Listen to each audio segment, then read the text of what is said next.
Hello, it's Kyle Marshiku, and I am streaming. You might know me from my Homestuck is Good actually video. I also did some Bioshock and zombies and Cinemolid Fallout stuff, and I'm doing this streaming thing. Hello. Starting a little bit early because, quite frankly, it just gets anxiety inducing to just wait longer. I just, want to go ahead and get the stream started. If you're not aware, stream officially starts at 11 every Sunday, but I give it like 10 minutes early to try to get things set up. If you're watching on the YouTube side, make sure to like the stream. It helps support the channel. And if you're on the Twitch side, hi, welcome. You're new. So, um, today you might be noticing the stream title. Before I mention that, I gotta say, on the top left corner of the screen, you can see there's a GoFundMe donation for a project that my partner and I want to do on stream. So please check it out. There's links in the description as well as chat. Now, the stream title, you might notice it has something to do with Donut Earth. What is Donut Earth? Well, I'm glad you asked. See, if you take a look at my screen here, uh, you have a whole bunch of things. You might have heard of flat Earth before, right? Like flat Earth, where like everything is just like on a plane or disc or whatnot. Dumb, ridiculous, makes no sense. Hollow Earth, no, ridiculous. The fact that Earth is hollow on the inside, and globe Earth, what's a globe, huh? A sphere? Well, no. See, the real answer is donut Earth. Okay, because in donut Earth, everyone is correct. See, it turns out that it's still an object in space. So the globe heads, they had a point. But also, you see this? What is this? What is this? That's right, a hole in the center. So the hollow heads also had a point. And then because it's a torus or whatnot, it's a donut shape. Well, that means everyone, they, whoever they are, lied to you. So then the flat people have a point. The flat freaks. Okay, no, I'm so that you know. Okay, let's back up from the joke. So the idea here that I wanted to talk about today. So you might have heard of flat Earth. Now, just to clarify for any of the YouTube censors or whatever, flat Earth is a conspiracy theory. Um, but one thing that honestly really struck me about flat Earth is the cosmology of it is actually kind of fascinating. Um, like you might have seen like stories like Discworld. Here, let me pull up Discworld. Where like in Discworld, the entire premise is that it is a sort of flat Earth. They just take it to like a parodical level. They satirize the whole thing. But genuinely, there are some like flat Earth stuff that looks really cool. Unfortunately, flat Earth is often used as a sort of anti-intellectual wedge to just try to you know evoke Christian evangelicalism. Evangelism, evangelism. There we go. So, flat Earth is used in that type of wedge. People who espouse flat Earth don't usually actually even believe in it. They just want to have a world where like, this world could only ever exist if there was a god. Uh, because they don't like science, they want to go back to a theological state. Folding Ideas has a really great video about this if you want to know more, called In Search of a Flat Earth. And the whole point of it is just that it turns out the evangelists for Flat Earth are largely fascists. In fact, he talks about how they support the Trump regime in particular. But it's just unfortunate because, like, here, this is the best example of like flat Earth like cosmology that I think I could find. This is an art project called The World Beyond the Ice Wall. It is not mine, it's just something they have posted publicly, and it's amazing and beautiful, and I wanted to show it because, quite frankly, this is what inspired me to do what I did. So they have a link here for easy viewing. Let's no, go. There we go. So this is basically a group of people's art project where they're like, okay, what if we take all of the weird exo cult occult stuff about this like flat earth thing and like actually made like a fantasy world. Like I could imagine playing Dungeons and Dragons on this. So first, like in the middle, the whole idea is, this is our real world here, stretched because a flat earth map doesn't actually make that much sense. uh, but instead of Antarctica, it's like an ice wall. And then out of that, you have the rest of the world, all like the fantasy tales you've ever heard of. What if they were real? And honestly, I think it's really cool. Like, you got so much work, like Elysium. What was something else I remember? Thoth. I don't know that one. Anubis. Let's see if I can find another one. The Thousand World Sea. That looks horrifying. Imagine an entire ocean out of archipelagos. I think there's another one. Yeah, this one, Archipelago Ocean. And then just like a world-sized hurricane. So yeah, just a lot of really cool stuff. Like, this made me think, like, there's potential here in these conspiracy theories and this occult crap to like make good stories. It's part of the reason I originally liked Nazi zombies, was because, yeah, it was like World War II zombies, but the story narrative kind of leaned into the occult back at a time before everyone started actually believing it. Not everyone, just, the conspiracy theorists. There was a time when conspiracy theorists were just talking about aliens and JFK and not like white genocide. But oh hey, we're the Kiwis. That idea is so awesome, honestly. Shame I got co-opted by complete and utter nut jobs. And also, hi, I missed the first couple minutes of the stream. Oh, no worries. You missed my flat Earth, donut Earth, globe Earth jokes. But honestly, I don't know if I could actually say this one was co-opted by the right wingers, because that has happened. But I think flat Earth has always been a sort of reactionary idea. Like, what was it?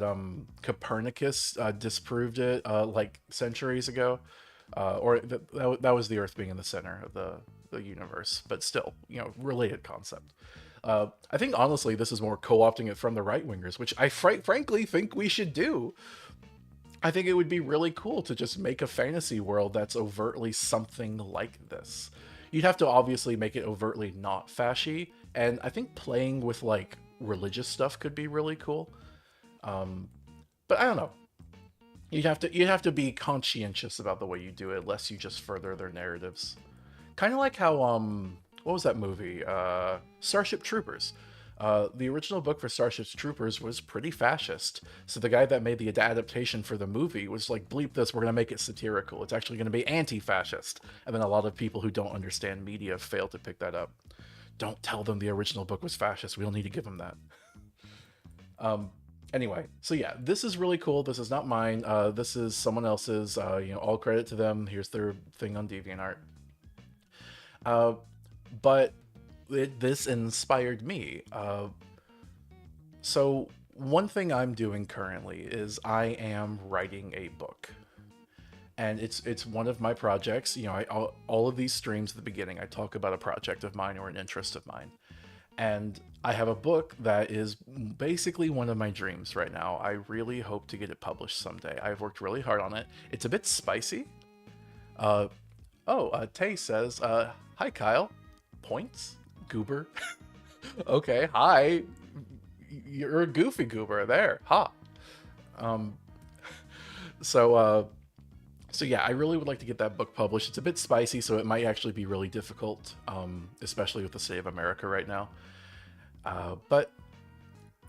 Some people might be like, but Kyle, talking about a book on stream, how, like, that's not going to be super entertaining. And to that I say, bleep you. I've had 12 streams talking about different projects at this point, and like, look, if you want to go watch the Danganronpa stream, they had plenty of visuals, not that some people noticed. Yeah, I'm just going to talk about what I want, deal with it. However, what I want is not to talk about that book, because that one I'm not ready to show. What I am ready to show, however, is a different book idea that I worked on. And that is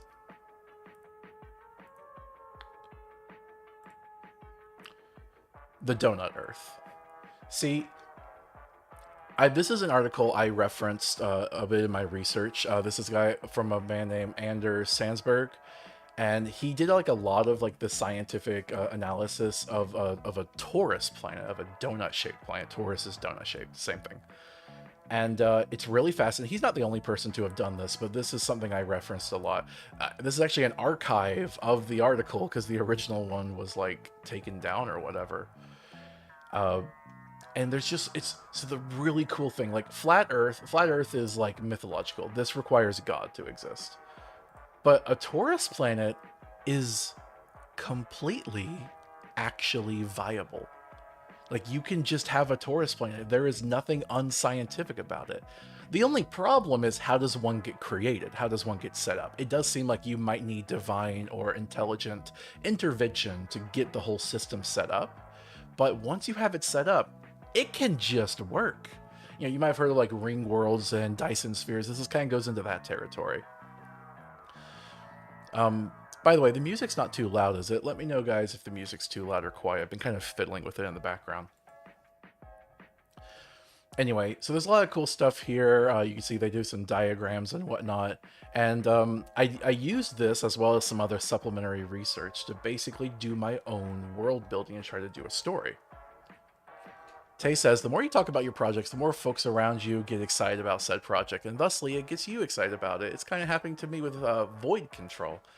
Oh, okay. Well, I appreciate that. Thank you. I don't know much about Void Control. I think you might have mentioned it, but I don't remember. Sorry. The music is fine. It doesn't overpower, and it's not too quiet. Good, good. So I'm going to go over basically this toroidal planet idea because I thought it'd be really cool to write a story that takes place on this world. And, with most books, I really do recommend you have at least one or more brainstorming documents that you use to kind of flesh out your world and characters and, outline the story before you actually make the story. I'll get into why I'm showing you this as opposed to like the story itself later, but today I am talking about the world building of this world I created. World of Kiwi says, in Russia, I don't support my government's actions. Okay, you don't gotta say that. No, I'm American. I am not one to talk. But we have a conspiracy theorist who says that either Earth or the universe has a honeycomb structure. What? Is that, what's his name? Dugin, the Russian philosopher? I forget his name. Yeah, so I'm going to explain how this would work. So, this story takes place on a world shaped like a torus, specifically a toroid of the hoop variety instead of an oblate spheroid like the Earth. The world shall be called Torch. Torch would be susceptible to tidal forces from its star gravity more than most planets, and so it should orbit a brighter star than Sol so that it can remain further away from its star's gravity to remain stable. Torch, thus, is 5 times further away from its star than Earth is, and it has a blue-white star instead of a yellow one, which would make the sky look utopian blue. The idea is that it needs a hotter star because it's further away. Sunsets and sunrises would be cooler in color. Despite being much more massive than our sun, its star would appear smaller in the sky, and it would emit the same amount of perceived light. The distance of Torch from its star means that a year is very long, specifically 12,341 Torch days, or 1,820 Earth days. So yeah, the year would be like 5 times longer. The shape. Torch has 2 equators. Oh, Tay says, you're good. Void Control is my webcomic idea with a lot of meta narratives and a lot of magic systems. I'll leave it at that so I don't take too much of your stream.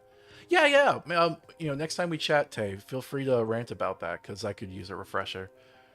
Oh, wait. Oh, I remember. Sorry, I was remembering. Some of your sketches just popped into my mind. World of Kiwi says, no, she's a woman. Oh, really? She constantly goes on about going from one honeycomb cell, like a singular honeycomb hexagon, to another. Okay, I'm gonna be real. That sounds kind of awesome. Like, that sounds really, really cool as a type of world building. Why do people have to try to make their fantasy stuff reality? Honestly, I think some people just need more fiction in their lives. Some people want to make up cool stories, but they insist on them being real. Anyway, so Torch has 2 equators instead of just one. One equator is the outer one, and the other is the inner one. Torch has north and south poles, but they are circles that go around the length of the torus instead of singular points. So they are instead known as the north and south circles, like the Arctic and Antarctic circles, but hollow. The cold circles will divide the inner warm region from the outer warm region. These two regions are known as the hub side and the rim side, respectively. The west and east are used as usual, but only relatively. A cross section of torch would technically be more of an egg shape than a perfect circle due to the centripetal forces that is necessary to maintain its structure. The hole in the middle of the planet is known as the gap. And then I have some numbers as I measured it out, how big it ought to be. Important numbers here is the surface area is 4.9 Earths. So there's like 5 Earths worth of land, because it turns out a torus shape, a torus shape has a lot of surface area. Like, look how much there is. They really had to stretch that texture to make this graphic. And the volume is 6 Earths, so it's actually just a really big planet, relatively. At least the gravity would be dispersed, though. The day length is 3.53 Earth hours, and the sunrise length is 19 Earth seconds. And when you're looking at the hub side up, the 20 degrees of the sky is taken up by the same planet you're on. Rotation. Torch must have a high rotational velocity to maintain its toroid shape, specifically a speed that would make short days only 3.53 Earth hours long. This would be so cool in my opinion. I could imagine like life on Torch is like every day is actually a week. Like, yeah, I've seen the third sunrise today, that type of thing.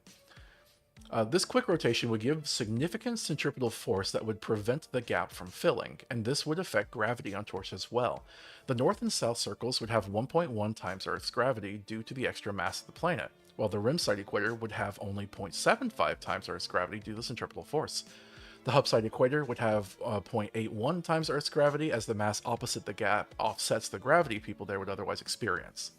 Escape velocity for rockets or anything is 19 kilometers per second, but it could be lowered to 9.9 kilometers per second by launching east of the rim side equator. So you have variable gravity depending on where you are, and that I think would be really cool to see how it affects the evolution of life as well as humanity. So this also means a complex seasonal situation, and you can kind of see a hint of that here with this graphic here. As you can see with the different tilts, seasons are going to have a drastic effect on it. It's not just going to be one side is more summer, one side is more winter. Let me fix this back to 100. All right. So Torch has a 23 degree axial tilt, matching Earth's, meaning it receives similar seasons. However, the shape vastly changes the effects of those seasons. Spring and autumn light only the near side of the rim side equator during the day, with the opposing sides being in darkness. The north and south circles experience midnight sun and perpetual night opposite each other in summer and winter, with their spring and autumn giving the longest sunrises and sunsets in Torch, which are otherwise very brief. The lit part of the hub side will reflect to the other side, making nighttime on the hub side sometimes as bright as an overcast day. Imagine you're on the night part of the planet, but you see the day part of the planet in the sky. However, in spring and autumn, the hub side only gets whatever light trickles in from around the opposing side, making for stretches with no sun. This also gives the hub side a unique double seasonal pattern, where both spring and autumn are winter-like, and both summer and winter are summer-like. So if you're on the inside of the planet, you get double seasons. So here I have a chart, and this is how far along you are, okay?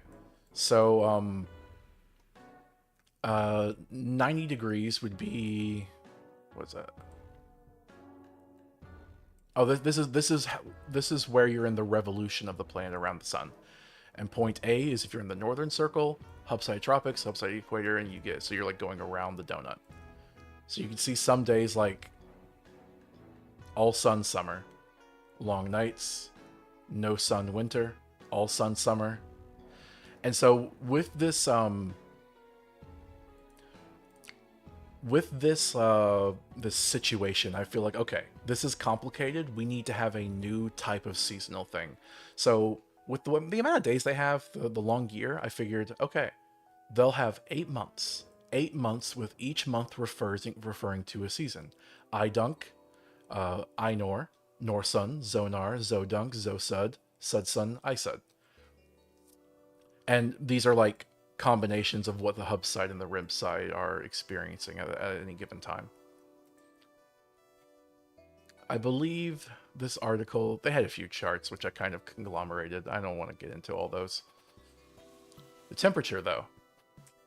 Torch has some relatively extreme temperature differences, particularly between the hub side and rim side, largely as a result of which parts of the planet receive the most or least sunlight. Using the same lettering as above, it breaks down as follows. And you can see that G here, right, which is the along the rim side equator, that gets the hottest out of anything. Whereas A, along the northern circle, gets the coldest.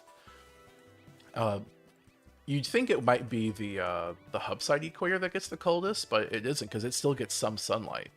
It's just the rim side is the furthest north, and it just ends up losing. Same with the other circle. It's worth noting that the hub side areas are colder than the rim side areas, largely due to long stretches of no sunlight in their winter, making the polar regions enclose on this side of the planet more than the other.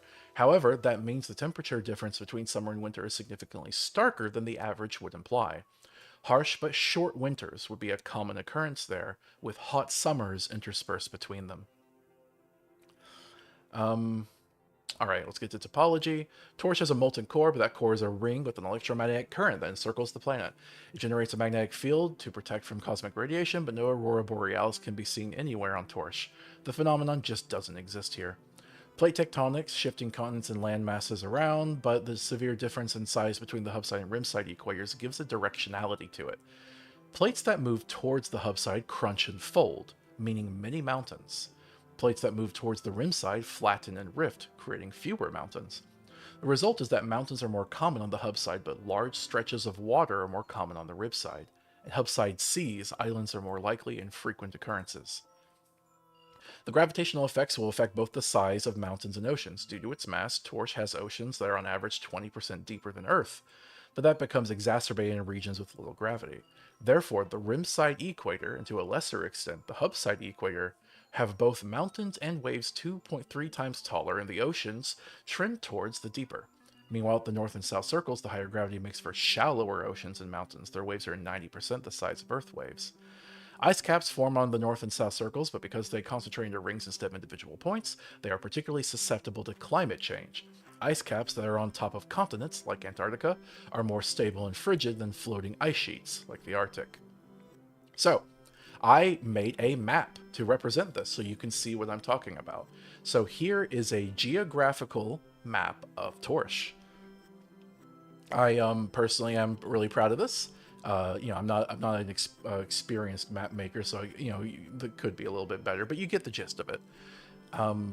So here we have the rim side, and here you have the hub side. In the real world, on real Earths, you have a thing called the Mercator projection, right? Here, let me look that up, just to show you what it is.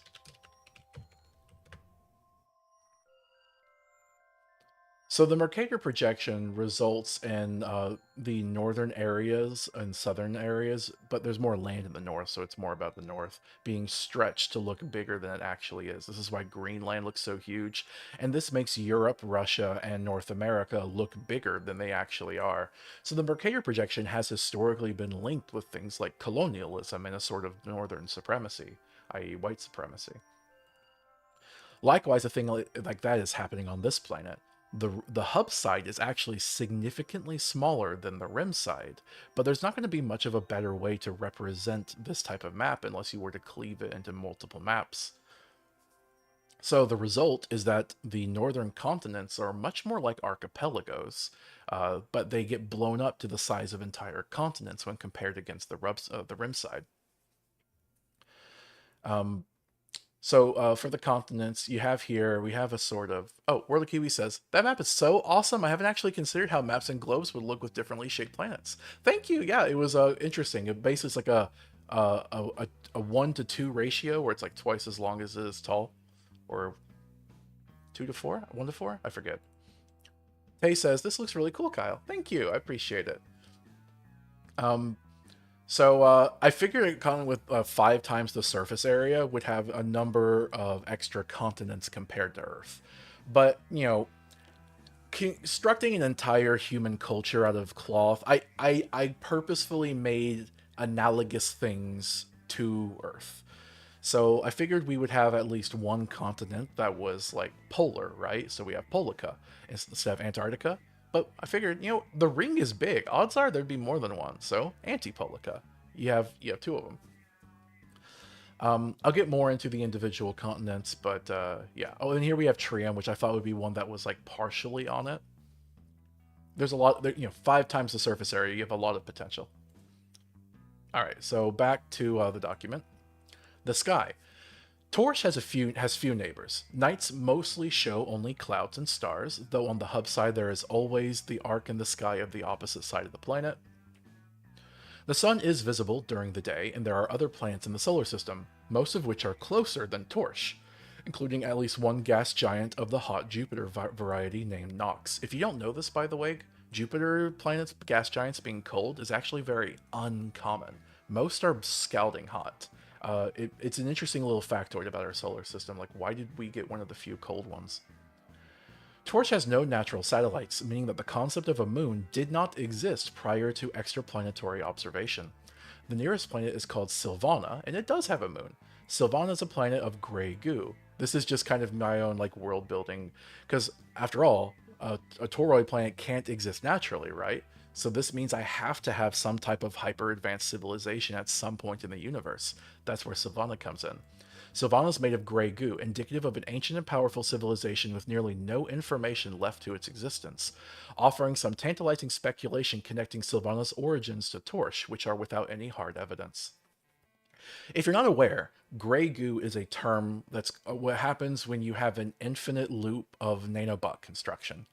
The idea is if you had like a nanobot that could make anything into a paperclip, and or another nanobot that makes things into paperclip. Eventually, it would turn the entire universe into paperclips as long as its energy needs were met.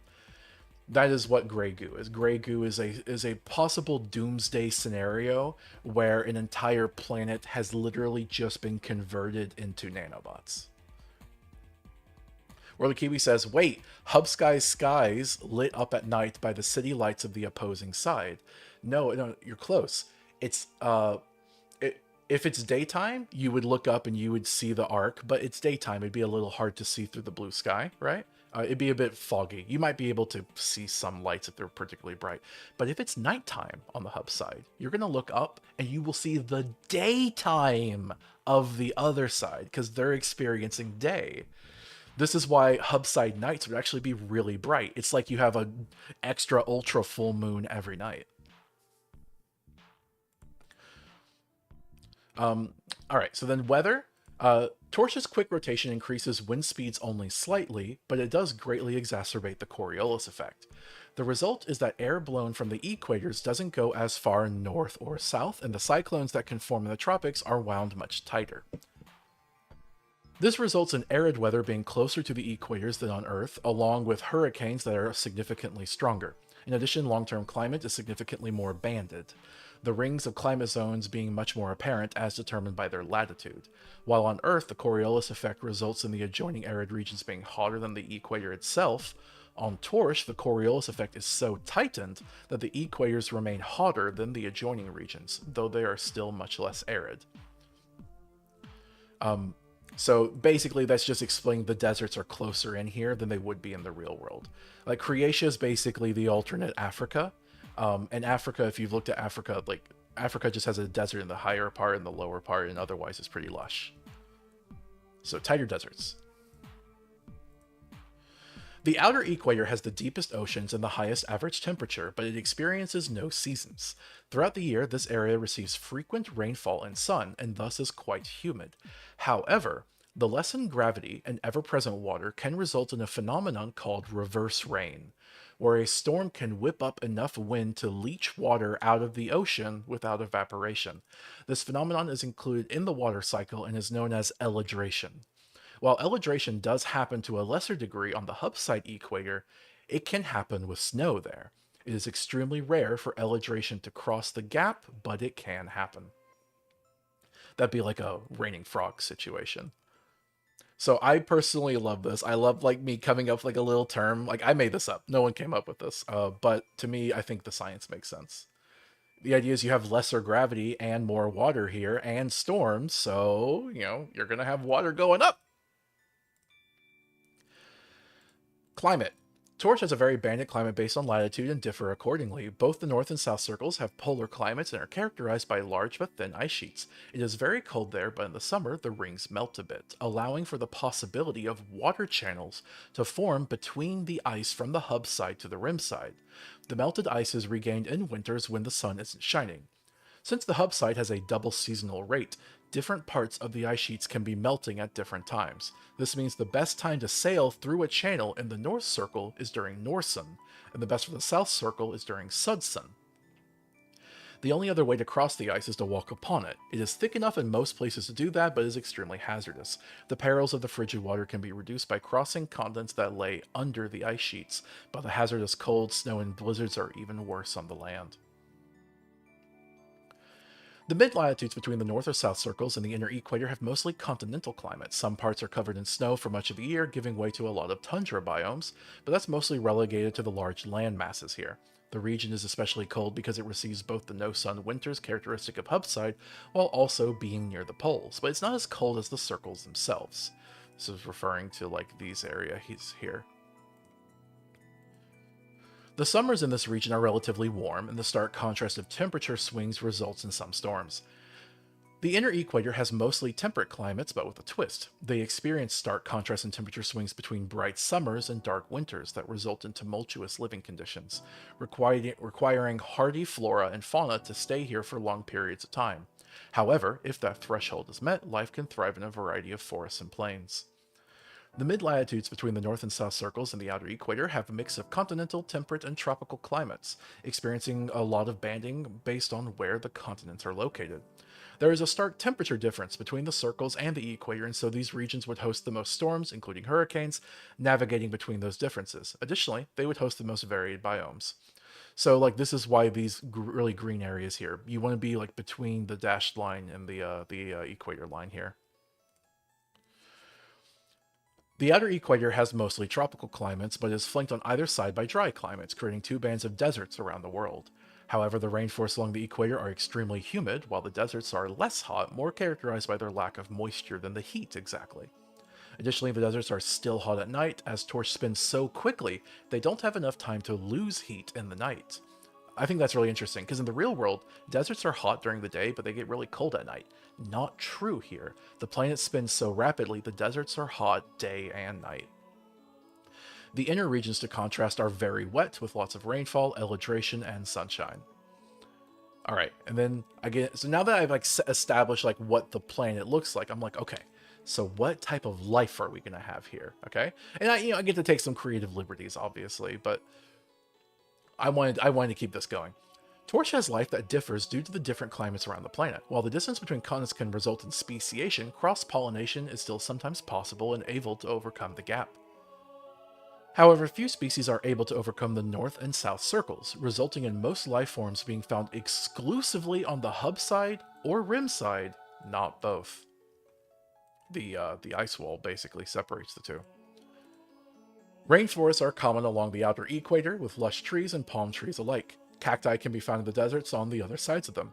More mundane plants and trees can be found in the more continental regions of the rim side, while some cold-resistant plants in the tundra. Most of the rimside continents will have plants similar to these, though there will be different species due to speciation of the various continents, meaning each continent will have its own variants of palm trees and cacti, for example.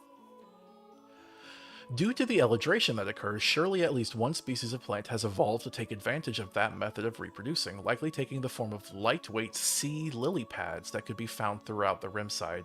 So imagine giant lily pads in the sea.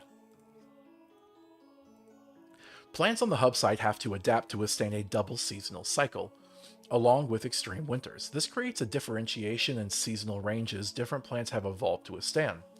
Plants along the outer equator are non-seasonal, having specialized towards climates with little to no discernible seasons and warm weather. Imagine palm trees. Plants on other parts of the rim side are monoseasonal, meaning they have specialized towards a set of 4 seasons per year. And then plants on the hub side are duoseasonal, having specialized towards a set of 8 seasons per year in cold weather. So, equator here, 1 season. Other places on the rim side, 2 seasons. And then hub side, 4 seasons. As such, plants on the hub side are very different from plants on the rim side, with the two likely representing different phylum of the plantae kingdom. Basically, a palm tree on the rim side and a tundra grass on the rim side are more closely related genetically than they are to almost any plant whatsoever on the hub side. Plants on the hub side come in two varieties: temperate/continental varieties and tundra varieties, i.e., ones that can withstand the cold and ones that really need to withstand the cold. The hub side would have tree like things that are called trees but have almost alien biology. They look spindly, like they're made out of hardy tubules that rise into the sky with conic leaves, but again, there are different varieties per continent. However, since most of the hubside continents are collections of islands, plants here would be adept at spreading their seeds through the air, leading to cross-pollination between adjacent islands. On the hub side, at least one plant, such as a vine, has evolved to capture as much heat as possible and simply hibernate in winter. It would have the capacity to become an extremely invasive species if it were brought to the rim side, where the heat could allow it to reproduce endlessly. Alright, and then we have the animals. Faunal biosphere. I know this is nerd talk, and I don't care. I love it. If you're watching, great. If you're not, bleep you. Come back. Animal life on torches is overtly affected by latitude, seasonal patterns, and sunshine more than plant life, largely due to their more versatile adaptability. Those things do still play a part, but animal life is far more speciated by continent than latitude. There was never a singular supercontinent in Torch's history like Pangea on Earth. Oh, Lavan Moxa says, "Hey, you see the new Homestuck Squared?" I watched the Flash animation. There's been an update since then. No. But there was never a singular supercontinent in Torch's history like Pangea on Earth. And so there isn't a moment from which all life lived on the same supercontinent and diverged afterwards. However, there have certainly been various pseudo-supercontinents in the past on Torch, even if they didn't constitute every single continent on the planet at the time of their existence. The end result is that animal life on Torch largely resembles life on Earth, except that there is more speciation, as well as some entirely new species that evolved on separate continents. Animals are named approximating Earth names only out of function. If an animal is used in a way Earthlings would use as a horse, it is called a horse. As such, most animals on Torch won't seem to differ from those on Earth superficially, but further inspection would reveal that these species don't have the same relations to each other as on Earth, and thus have different traits outside of their function. In addition, there are variants not found on Earth, and larger variants can exist along the equators where there is less gravity. For example, there might be a creature called a horse that is actually a marsupial with a pouch and a curled snout, and there could be a giant species of horse along the outer equator. Due to the banded climates, there exists a chance that mass extinction events might have been less successful, resulting in pockets of survival for what would have been extinct species and continents on just the right part of Torch. As such, there exists a surviving line of species that descended from the dinosaurs aside from birds. Due to the large amount of water on Torch, the descendants would probably have amphibious or aquatic traits. And that's where we get Arkland. My idea is Arkland is like a Jurassic Park continent, basically. They still have dinos, but they're amphibious now. Hubside and rimside animals wouldn't be completely alien to each other, as animals aren't as particularly vulnerable to duoseasonal patterns, and animals have been able to cross continental bridges at various points in history. This does mean that woolly fur and other warming mechanisms have evolved at multiple points in history, along with night vision. Oh, sorry, got a spam message. Let me just take care of that.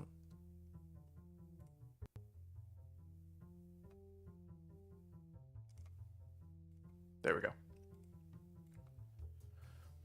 Now where was I?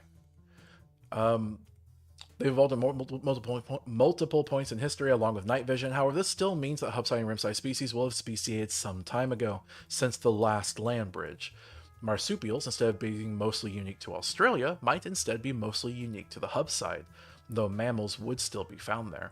Reptiles and amphibians, however, would be unique to the rim side, as the hub side is too cold for them. So not only do you have dinos here, but you don't have any reptiles or amphibians on the on the hub side. Airborne animals like birds would have a much more difficult time crossing the north and south circles than land-borne animals, because birds would have to endure the cold night and extra gravity while crossing an enormous distance. Therefore, most birds would be speciated from the hubside and ribside, with the hubside birds being descended from the few able to cross. Since flight is so difficult, most hubside birds would be swimming flightless birds like penguins, but adapted for less cold environments, or ducks without the ability to fly. The only exceptions would be albatross like birds that are very strong and can fly for a long time, which would be remarkably rare sights on the hubside. Other airborne animals like bats would be far more commonly found in the skies of hubside. So I imagine, like, on the hubside, you don't see birds flying throughout the day or whatnot. You see bats. And because the light situation is so chaotic, you might see bats at more times than just nighttime. Waterborne animals like fish and aquatic animals would have the easiest time of all life when it comes to crossing the north and south circles, because the ice that separates the hubside and rimside only goes so deep when it is over oceans, and only approximately 3 continents lie along the circles. This could result in near Arctic waterborne animals like penguins, orcas, or sharks having migrational patterns between the sides based on seasonal patterns. Air breathing animals like penguins and orcas would need to be able to hold their breath for very long periods of time, but that is totally possible.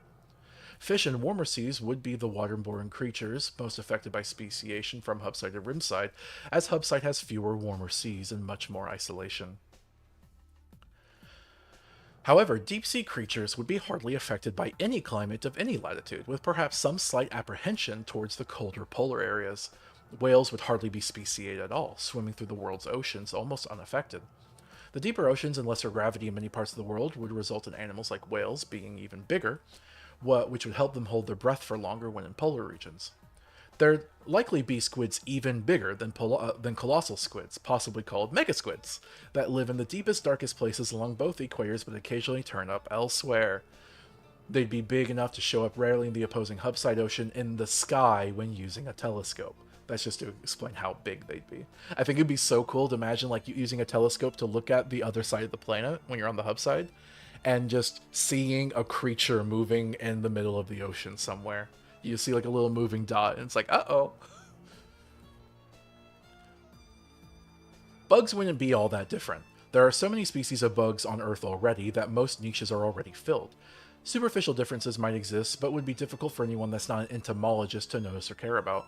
They'd still be small, as their size only has to do with evolutionary history and oxygen levels in the atmosphere, not gravity. The only major difference would be that bugs on the hub side would have hibernation methods to withstand the winter, whether that be hunkering down in holes or in colonies. Domesticated animals follow a similar pattern with other animals. Dogs, however, are almost identical to those on Earth, as they evolved alongside humans who are mostly the same biologically. There might be more breeds, however. However, cats were peculiar in their domestication, being domesticated earlier than dogs on Torch. As such, they speciated earlier from their nearest relatives. Wolves went extinct long ago, but cats have an equivalent relative like dogs have wolves. Cats are more related to skunks than they are to foxes, technically being a form of mustelid. And the feral, wolf equivalent of cats are known as vile cats. Vile cats can be vicious and smelly, but even cats can spray when startled. So yeah, skunk cats. Horses are technically marsupials, with curled floppy snouts. In addition, they have excess skin flaps around their upper legs, making them all look old. These flaps hide a pouch that can carry a baby horse within it until it matures hooves and legs strong enough to run. While horses might be considered to be the epitome of ugliness, the inability to tell a horse's age by looking at it results in euphemisms regarding how old horses can be as resolute and healthy as ever. Silver fox male horses might even impregnate younger horses, or vice versa, though the latter example would be less likely to bear a child, and this would be a well-known phenomenon. So, basically they can hide their age. Kira says, the creatures are such existential horror. Really? Okay. I am a little inspired by, like, Welcome to Night Vale, where, like, the terms you use for the animals don't have a relation necessarily to the animal except by, like, function. Pet fish and birds would certainly be a thing, but there would probably be a specific species of flightless swimming bird that is used for pets more than any other, and it would consequently likely come in numerous colors. This bird is called a padukin, and it resembles a chicken-like duck, but smaller and compact like a pigeon. Cattle exist with few differences than on Earth, however, the rim side would have its own livestock that would vary considerably from standard cattle. They have oxen, goats, and goatsen, which are 3 different species of bovine that speciated on their continents long ago. So it's not a hybrid, it's a divergent evolution. And then other biospheres, fungal, bacterial, and viral life on Torch would be barely different than on Earth. The notable exceptions are as follows. Fungus would be far more common on the hub side, perhaps even being duo-seasonal, so that they thrive in the no-sun months. Bacterial and viral organisms must have experienced a new versus old world contamination series of epidemics, but on Torch it would have taken the form of hub side versus rem side. All right, and then now I go into human history. So I have some other maps here. So first of all, I want to show off the temperature one. I never got to show this one off earlier, so I should have done that. This is what I mean about the temperature difference. The outer equator is hot. It is the hottest place.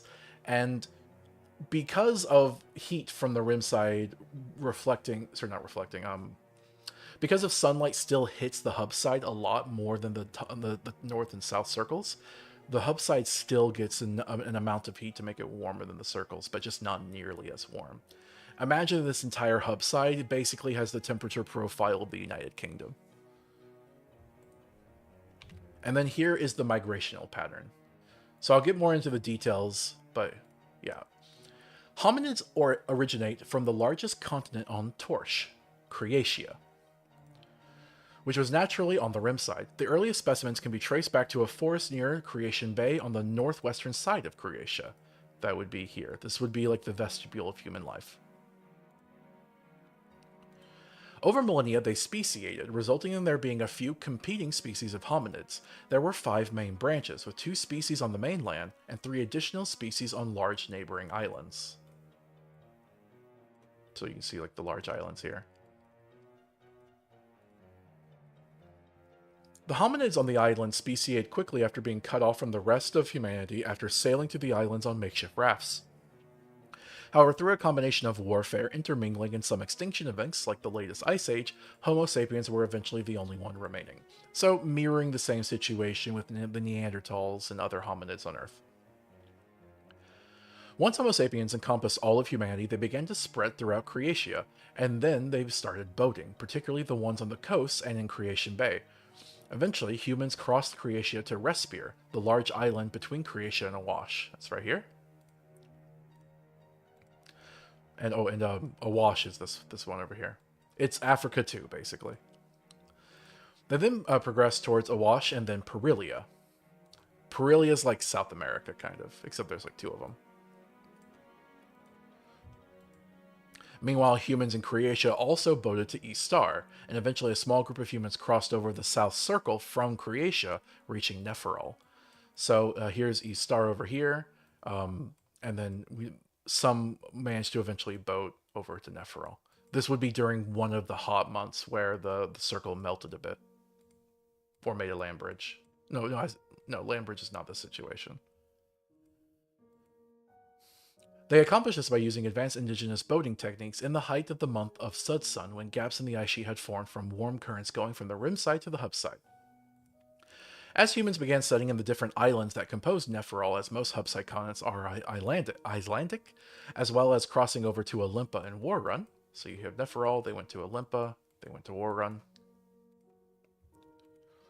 Humans in Eastar boated to the nearby continent of Trium. Down there. Eventually, the humans in Trium crossed over to Hubside in a sort of cogenesis of populating the Hubside.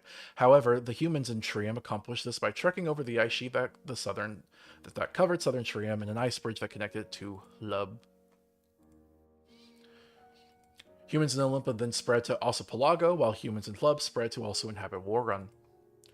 Humanity occupied 10 of the 13th continents for millennia before any writing was known to have developed. The development of writing seemed to coincide with the development of notable civilizations, though this is largely due to the survivorship bias of the written word. Even before writing was developed, however, a majority of human cultures had a profound appreciation and skill at boating, due to how necessary it was to navigate, particularly on the hub side.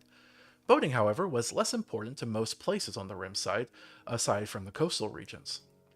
The continents of Polica, Antipolica, and Arklan would remain undiscovered by humans until well after the development of writing. So, kind of like Antarctica in our real world, yeah, Polica, Antipolica, and Arklan, just because of how isolated this one was, they would take a while before we would figure out they were even there.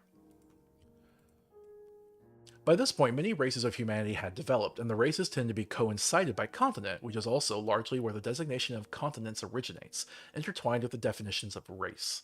However, since many continents are vast or composed of numerous islands, each race had subdivisions of races contained within it, though designating races by continent was the most common practice, with one exception. Much like on Earth, race grouping categorical identifiers like white and black would appear, grouping races primarily on melanin. So, racism, woo! A complicating feature of race unique to Torch was how different parts of the planet have different amounts of gravity. Okay, this is going to be a little edgy, but to be honest, I think this is interesting. People along the hub site equator would be adapted to the lesser gravity and have 20% less muscle mass compared to the people in the mid latitudes, while people along the rim site equator would have 25% less. Meanwhile, people along the north and south circles would have 10% more muscle mass compared to the people in the mid latitudes. However, almost no one lived along the circles, but people living sufficiently north or south would still have more muscle mass on average. Since races formed around specific geographic regions, people in those regions of those races would be stereotyped as having essential qualities related to the statistical likelihood of having a certain amount of muscle mass. Such stereotypes would be entirely false, relating more to geographic placement on Torch and individual physical routines in light of the adversity, or lack thereof, faced there, not biology, genetics, or race. So the idea here is if you're living along the equator here, let's go back to the heat map. Come on. Come on. Windows 11. All right. So basically, if you're living out here, you have less gravity as well. So you'll have less muscle mass because you don't need it as much. Whereas if you're here, you'll have more. There also might be like a height difference type of thing, but this is not genetic. It is just like adaptability. You could move someone and they could eventually learn to live in the other climate, but it would be a challenge. But I think the way racism works is that people would essentialize these things and assume they're related to race, or at least racists would. Now, I did base a lot of cultures off of real ones. I don't need to get into that, but like you can kind of tell, right? It'll get more obvious when I get to the political stuff. We'll get to that. Actually, here, we'll get to the political stuff now. Okay. So, here are all of the nations that I created. So, Croatia is definitely inspired by Africa, whereas Awash is also inspired by more Africa, basically, with Vitala being like Egypt, the nation that was formed around the birth of civilization. Kind of like Egypt, kind of like Sumer. Again, Perilia is like South America. You can see how I've drawn the nations. It looks like they've been like colonized. Like Barbaralia makes no sense to naturally develop. Eastar here is basically Lilasia, with Triom and Hlub being like a Russia/China Eastern Bloc type of situation. Amatri also being inspired as like a Japanese resistance. War Run, this is like the Middle East, as like both the Eastern Bloc and the Western Blocs have like fought over it. Neferal being Europe, and I thought it might be fun to have like a little nod to high fantasy with like elemental stuff. Polica, Antipolica, and Arkland being discovered so late are neutral territory. Olympa is basically like North America, with Iliandrica being a stand-in for the United States. And then you have like Canada and Mexico, basically. And then Ossipelago is like a mishmash of Australia and Oceania. But here's the official description. One of the earliest and most researched civilizations on Torch was that of ancient Vitala, formed around Creation Bay. It exhibited many of the toxic influences that would come to plague nation-states. Brother Kiwi says, I have a feeling that if you ever came within proximity of Genshin Impact's developers, they would spontaneously combust. Why? Because they don't know what melanin is? Though these traits existed in often nation forms, and yet a class system began to emerge. Though many on Torch would not look at history this way, the concept of the nation began to spread across creation like a virus.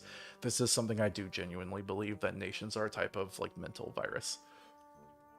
Even before other nations were known to have existed. Though tribes existed throughout the continent, it would be along Vitala's border that competitors would arise and tribal warfare began to give way to state warfare. Vitala was ruled by a monastic dynasty that became more authoritarian as the centuries continued. The Vitalan civilization was responsible for creating many innovations that humanity prized, so they're kind of also like Rome, including systems of writing and arithmetic. Vitalan numerals would remain the most commonly used numbering system in Torch up to the modern day. However, Vitalan supremacy would be maintained by its devotion to naval power that it developed in the Creation Bay, which much of its territory wrapped around. A common expansionist tactic by Vitala would be to introduce trade to other tribes and then strong arm them into assimilating into Vitalan society. They would then get more plentiful resources at the cost of autonomy. Again, kind of like Rome, also kind of like what the UN international bank does to traditionally considered third world countries by indebting them. As Vitalis spread, it began to rely on bigger boats constructed of wood, powered by lower class servants. While there would be a lot of debate about whether these were considered Vitalan slaves, Vitalis' class system would not be so rigid, allowing for significant class mobility for all but the highest classes. Eventually, their navy would assimilate Southland. Where's Southland at? There we go. Southland is this island up here. And that further motivated them to send their navy elsewhere. Eventually, in time, they rediscovered Respire, right here, and conquered it brutally, desperately desiring the far-off island for the trading potential. However, that would be the furthest that Vitala would ever get on the rim side. After centuries of bureaucratic bloat and trading successes, their navy would become more relaxed, more focused on posturing instead of conquest. Refugees from Respire would unite with the peoples of Awash to form rival nations that prevented any further encroachment from Vitala across the sea. Vitala tried to cross the South Circle to Neferal, but the trade route was too arduous to maintain. Plague started up immediately following the contact between the hub side and rim side, and the people in Neferal adopted a calendar system starting on this date. So Vitala tries to cross over here, and that's basically the New World meets the Old World pandemic. Thus, the concept of nations had spread to multiple continents. Having spread throughout Creatia, they began to spread to the west and Awash, as well as east and more nations. Trium became the largest nation. Due to Vitala's meddling with the hubside, Neferal saw the rise of the first pre-modern kingdoms, establishing rival nation-states upon differing islands, even with an elemental theme according to the religions contained amongst the islands of Neferal. This marked an evolution of nations unseen anywhere else on Taurish aside from Trium, where the state would maintain all political power. The religions of Neferal became incorporated into the state, and all tribal identities were erased in favor of national ones. Such practice has been seen elsewhere on the Rimside, but they had never been the norm. Here they were. These nations include Aquaral, Atmaral, Iseral, Inferal, and Terral, as you can see up here. And they warred with each other for some time. After an era of stalemates, they began colonizing the adjacent continents of Olympa and Warrun, posturing their grand swaths of islands against each other in form of economic warfare as the nations became more mercantilistic. Thus began the age of colonialism, which was defined by its prolific use of chattel slavery. And you can still see that there are some islands and stuff controlled by other groups. The Neferali nations had taken slaves from each other and elsewhere before, but it was never a hereditary type of slavery, and that changed during the Age of Colonialism, where they would seek out slaves from northern and southern regions specifically to sell elsewhere on the false notion that these people were hardier and better workers due to their experience of greater gravity and surviving adversity. So the first racialized slaves were mostly native Olympans, as well as the continent that was split between the Neferali nations. So, over here. Meanwhile, Trium expanded and crossed the South Circle into Hlub. However, the rulers of the Trium, the Bolan dynasty, had a difficult time controlling so much territory, with the South Circle bisecting it. With some out-of-touch incompetence along with the plague from Hlub to Trium, the social order deteriorated until the Bolan Civil War began. So, over here. The Hlub part of Trium of Bolan fighting against the old Trium. However, the war lasted decades, with parts of Bolan and Trium devolving into warring states and factions, so like an Edo period. Alright, so I'm going to kind of just start to summarize this, because it gets into detail. I forgot how much detail I put into this. So you have the toroidal slave trade, which represents the North Atlantic slave trade. Eventually, Iliandrica, like America, revolts against Neferal, and they create their own nation. And then you have the Great World War, as they only had one World War. Let me see why. Oh, right, okay.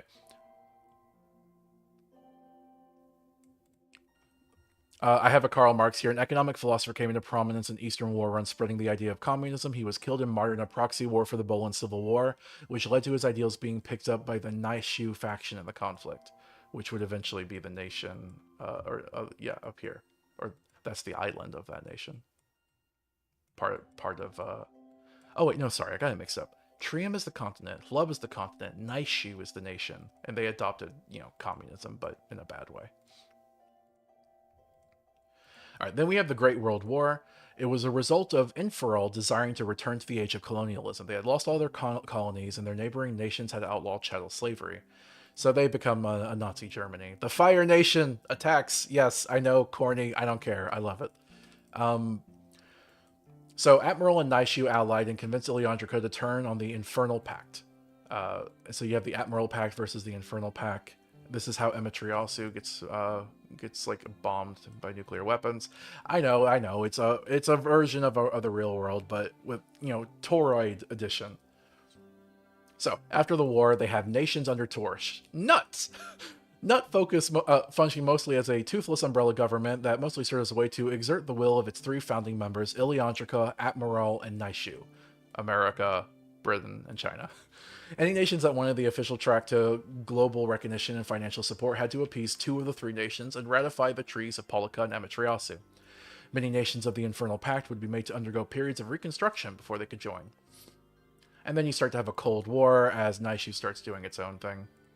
Eventually, Naishu withdraws from Nut altogether, which was the official beginning of the Cold War. So then you have a sort of Cold War with two different sides. The Nut nations were loyal to the Ilyandrican model of neoliberal capitalism and included Olympian, Neferali, Awashi, and Perillian nations. The Mindshell Accord were the nations loyal to the Naishi's model of authoritarian communism, which included Naishu and the nations of Eastar. The nations of Warrun and Croatia were split west to east between the empires. The nations of Archipelago struggled to remain neutral. So, yeah. You have the east, the west, caught in the middle, and then trying to be neutral. It was a deliberate choice on my part to have like this nation be kind of in the middle of the map, because I had to decide arbitrarily where to cut the Tetra sections, right? Here, let me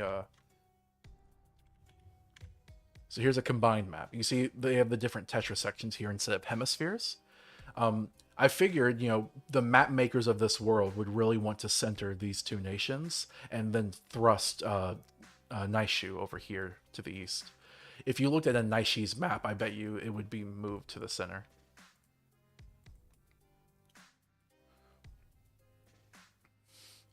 Amatriasu was meant to provoke their only neighbor Naishu. Proxy wars. There was another revolution for Autonoma here in Olympa. Oh, okay. So then we start to catch up to modern day and we start having some techno stuff, which I thought could be pretty cool. The colder aspect of the hostilities involved posturing technological and military advancements, which fixated initially on nuclear testing, still technically allowed, that eventually escalated into the space race. Due to the shape of Torch, Ilyandrika and Naishu could easily see each other on their respective hub-side skies, which facilitated a fear that the enemy was always overhead and within reach on both perspectives. The nuclear bomb tests, each larger than the last, would be visible from the other side with the naked eye, especially at night.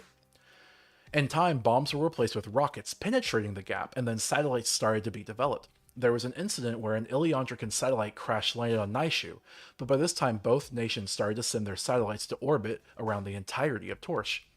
Orbit calculations for a torus were a bit complex and took some time before they were accurate enough to keep satellites in orbit for any considerable length of time. Naishu was the first nation to put a person in orbit, a feat they bragged about often, and though Ilyandrika would soon catch up, Ilyandrika was constantly behind Naishu in the space race.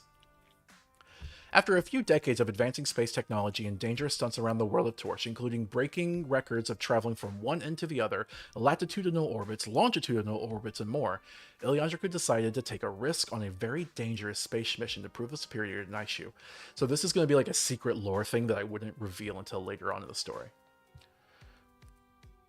By this time, most corporations made use of satellites, and this technology was no longer a purely governmental affair, but the state still led the technological front. Ilyandrika began an expensive program to send men to their nearest planetary neighbor, Sylvana. The scientific research that they could accomplish by visiting another planet was significant, not just because it would explain why all other planets seemed to be dots or spheres. The program was dangerous, and several astronauts lost their lives in the tests preceding the actual launch, but eventually, Deep Lurch 7 was launched into space to intersect with Sylvana's orbit. The spacecraft was capable of launching only twice, having 2 sets of boosters that would leave a smaller vehicle to return. There were only a few astronauts on board, but they had to endure the journey for 9 months there and another 9 months back. Most of Deep Lurch 7 was fuel and food, but there was some equipment for scientific testing and monitoring for when they were close enough to Sylvana to get a better look at what any telescope could tell them. Sylvana is a planet of gray goo, having experienced a catastrophic accident regarding self-replicating nanobots long ago, and the only evidence of this is the nanobots themselves. From afar, the planet looked like a still rock, mostly made of silicon. It was only when Deep Lurch 7 landed upon what seemed like a stable surface that the gray goo activated an effort to convert the spacecraft's molecules into more nanobots. When the craft started to sink into the planet, they launched immediately to escape its grasp. Deep Lurch 7 began a return journey ahead of schedule, having shaken off most of the gray goo with non-critical damage. But it was too late. Some of the nanobots had made their way into the newly formed cracks in the craft. The crew of Deep Lurch 7 updated their government contacts in Eleandrica every step of the way, including when, halfway through the return journey, the crew noticed the goo infestation taking over more of the craft.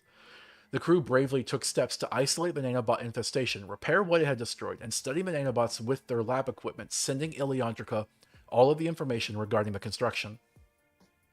By the time they had reached Torch, their situation was desperate. With more than a few near hull breaches and patchwork holding the craft together, they begged the Eleandrican government to send a rescue craft, saying that the astronauts themselves had not yet been affected, bar one. And Eleandrica refused, claiming the threat posed by the gray goo was far too great. If they tried to land, Eleandrica would nuke them out of orbit. The crew wanted to survive, and so they turned to Naishu, reaching out to the other empire, begging them to send a rescue craft, agreeing to hand over all research on Sylvana and endure extended quarantine, as long as they could see their families again. They sent the research to the Naishi's government, but they refused to expend a spacecraft to rescue Eleandrican astronauts. After a few tense hours, Eleandrica blew them out of the sky anyway, and the burning remains of the Deep Lurch 7 crashed into the ocean. Luckily, all of the gray goo burned up in the atmosphere. Eleandrica obtained a lot of research and secretly considered the mission still worthwhile, but they were unaware that Naishu had that research as well. The world mourned the loss of Deep Lurch 7 and its crew. The tragic accident was covered up by Eleandrica, which reported the explosion as a failure with its nuclear fuel catalyst. The Deep Lurch tragedy marked the end of the space race and the Cold War, as both Eleandrica and Naishu committed to refocusing their national efforts on Torch from henceforward. Naishu suspected foul play from Eleandrica, but having benefited from the research, Naishu decided not to oppose the worldwide mourning, opting for a more subtle approach. Naishu publicly joined Eleandrica in admitting that the tragedy was a loss for humanity. So, this is kind of where I thought the story would start. The main character, this girl, would be in school. It'd be like her third day of her waking period. And she'd be like watching the news about the Deep Lurch, and it would happen on screen, kind of like a Challenger incident. What if the moon landing had been a Challenger incident? And then she would like wake up and she's an adult and realizing she's in the modern world. And that's kind of like a traumatic thing in her backstory that you can then like reflect back to as she learns the true nature of everything. Then I talk about how basically we get to like the modern day with how there's like only 8 companies. And I make this literal here. There's literally just 8 companies. They all bought each other out. Nut had a policy that any startup company that could be shown to have made a profit within a 5-year period would be added to the list of companies, but consistently many would go bankrupt just before the 5-year mark, if not before. The 8 companies kept a stranglehold of technological intellectual property, even as new and wondrous technologies were developed. Now you might be wondering, Kyle, why are you doing this? So, my idea here. I hate cyberpunk. I'm just gonna pull up some cyberpunk stuff as backing footage. Cyberpunk 2077. I don't understand why people like this game. I know this might seem a bit of a stretch, but trust me, I'm going somewhere with this. So, I feel like Cyberpunk is dated. Cyberpunk is archaic. It is a piece of fiction, a type of genre made for the 1980s. It was critical of the 1980s, of this push for more advanced technology, but at lessening social rights, civil rights. It is the Reagan administration on steroids. And not just Reagan, of course. A lot of the world felt this as well, but America was a big pusher of it. Um, Cyberpunk fiction is outdated. It does not describe the modern day. When I look at cyberpunk fiction, I feel hopeful, which is not the point, not the feeling you're supposed to get. It's supposed to be dystopian. This is supposed to be a terrible world to live in. And yet, everyone wants to live in it. Everyone likes cyberpunk. This is like a mainstream game. This is me giving a hot take saying I don't like cyberpunk. And the reason is people say we're living right now through cyberpunk. Like we're living through the real world cyberpunk. But we don't get tech like this. We don't have brain implants. We don't have cybernetics. I mean, not real ones. We don't have robots. We don't have flying cars. I guess we have guns. But like, there's so much of this amazing tech we don't have. The real world cyberpunk. You know what real world cyberpunk looks like? Uh, Real world cyberpunk looks like this. It looks dumb. It looks idiotic. American Strode. This. Oh, that's a classic image. This is American cyberpunk. It is garbage. Like we do have some interesting technologies. Good luck affording it. So I have never cared for cyberpunk. I think it's outdated. Like I don't know. I've engaged with some cyberpunk fiction. It can be interesting in theory, but like it's too hopeful. Our world is terrible. We are entering a dark age. You know, that's not just me being doomer. Like look around. Like I can't have an Adobe product without paying like $100 a month. I can't do art unless I want to like find alternatives, which I don't want to get into on stream. But so I decided with this story, I was going to go for a new aesthetic. Do I talk about it in here? I don't know if I do. Hold on, let me see. Yes. A consistent theme for the modern aesthetics of the technology produced by the corporations of Torch is called Apple Punk out of universe and postmodernism in universe. The architecture of postmodernism is a type of postmodern architecture, specifically neo-futurist architecture. Postmodernism as a style results in buildings largely white with a specular sheen and beveled edges. A core design philosophy of postmodernism was to avoid any hard exterior edges, instead emphasizing sleek, white curves. These buildings tend to lack visible windows, but only because they had windows with that same sheen that allowed people within to view out, but not to be viewed from without. The actual shapes of the buildings could vary, but a known phenomenon was very tall but thin postmodern buildings in large cities could look phallic, though most observations were considered less crass and considered crass and disrespectful. So I call it Apple Punk because everything looks like Apple products. My goal was to have a sort of rebuttal, a retaliation to cyberpunk. Cyberpunk was responding to the 1980s. I want to not just respond to the 2020s, I want to respond to cyberpunk. So this is the aesthetic, not of just Apple, but of like everything. This is what architecture is, this is what technology is. And in that line, 8 companies.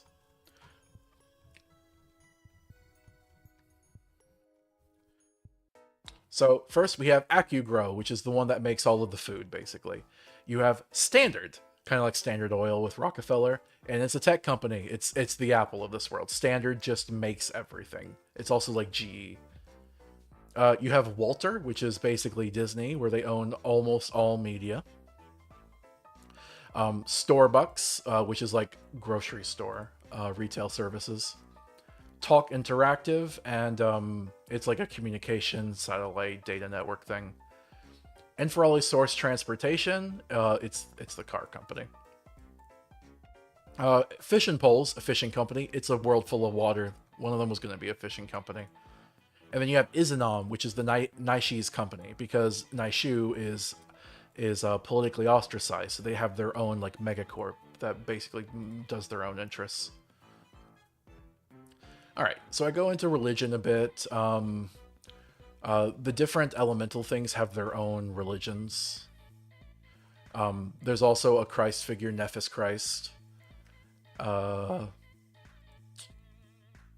oh, and we have so it's Nephis Christ, and so it's Christianity. Haha. Um, the symbol of a head upon a pike became the symbol for the monotheistic religion, often referred to as a lollipop. You have various sects: reformism, everlastism, traditionalism, and absolutism. Different takes on Christianity. Here's one I like: polyindietism. I love this one. So Christianity influenced so much of the world because it was the religion of colonizer nations, and it was the most well-known monotheistic religion. So much so, in fact, that a movement coalesced among other peoples in the world whose cultures traditionally had polytheistic religions with multiple deities, or at least a multitude of spiritual figures of some kind. This movement became known as polyindietism, where people, often colonized people or post-colonized people, came to the conclusion that their local pantheons could equally be considered parts of a larger pantheon. People from Croatia, Awash, Perelia, Olympia, Ossipelago, Warrun, Istar, and Trium that partook in this movement would agree and acknowledge the existence of each other's spiritual beliefs. This was not a simple agree to disagree situation. A religious, polyindietist, Mitriese person would not only believe in their own pantheon, but would also fully believe that their fellow religious, polyindietist Artolandian person's pantheon was equally real, even if they didn't really know much about them. It's a sort of like, what if all of the polytheistic religions united? I think that's so cool, and I think it's indicative of real things that would happen. In the real world, when Christians try to go over to like Africa and the Middle East and try to tell them about Yahweh, about their God, a lot of those religions just were like, oh, cool, thumbs up, and they just added it to their own list. Yay! And I feel like, what if there was a term for that? What if that was just like a big thing, like a very resist type of activity?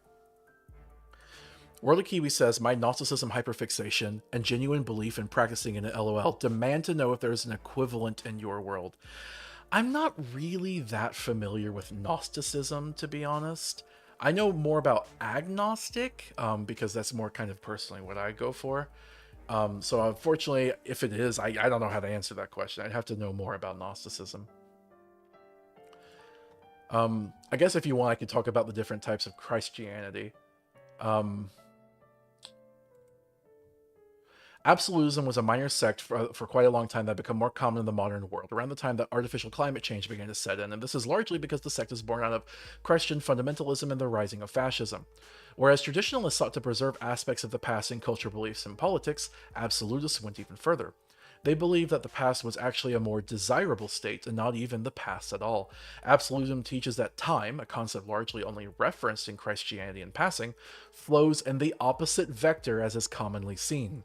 They believed that the beginning of creation was actually heaven itself, and only through taint and the influence of progressivism and corrupting technologies had humanity descended so far from that heaven. According to them, only through devout idolization of the past and purity of faith can a person reverse their temporal perspective and arrive in heaven through unbirth. Absolutism was heavily associated with bigotry, hate groups, and political conservatism. Anyway.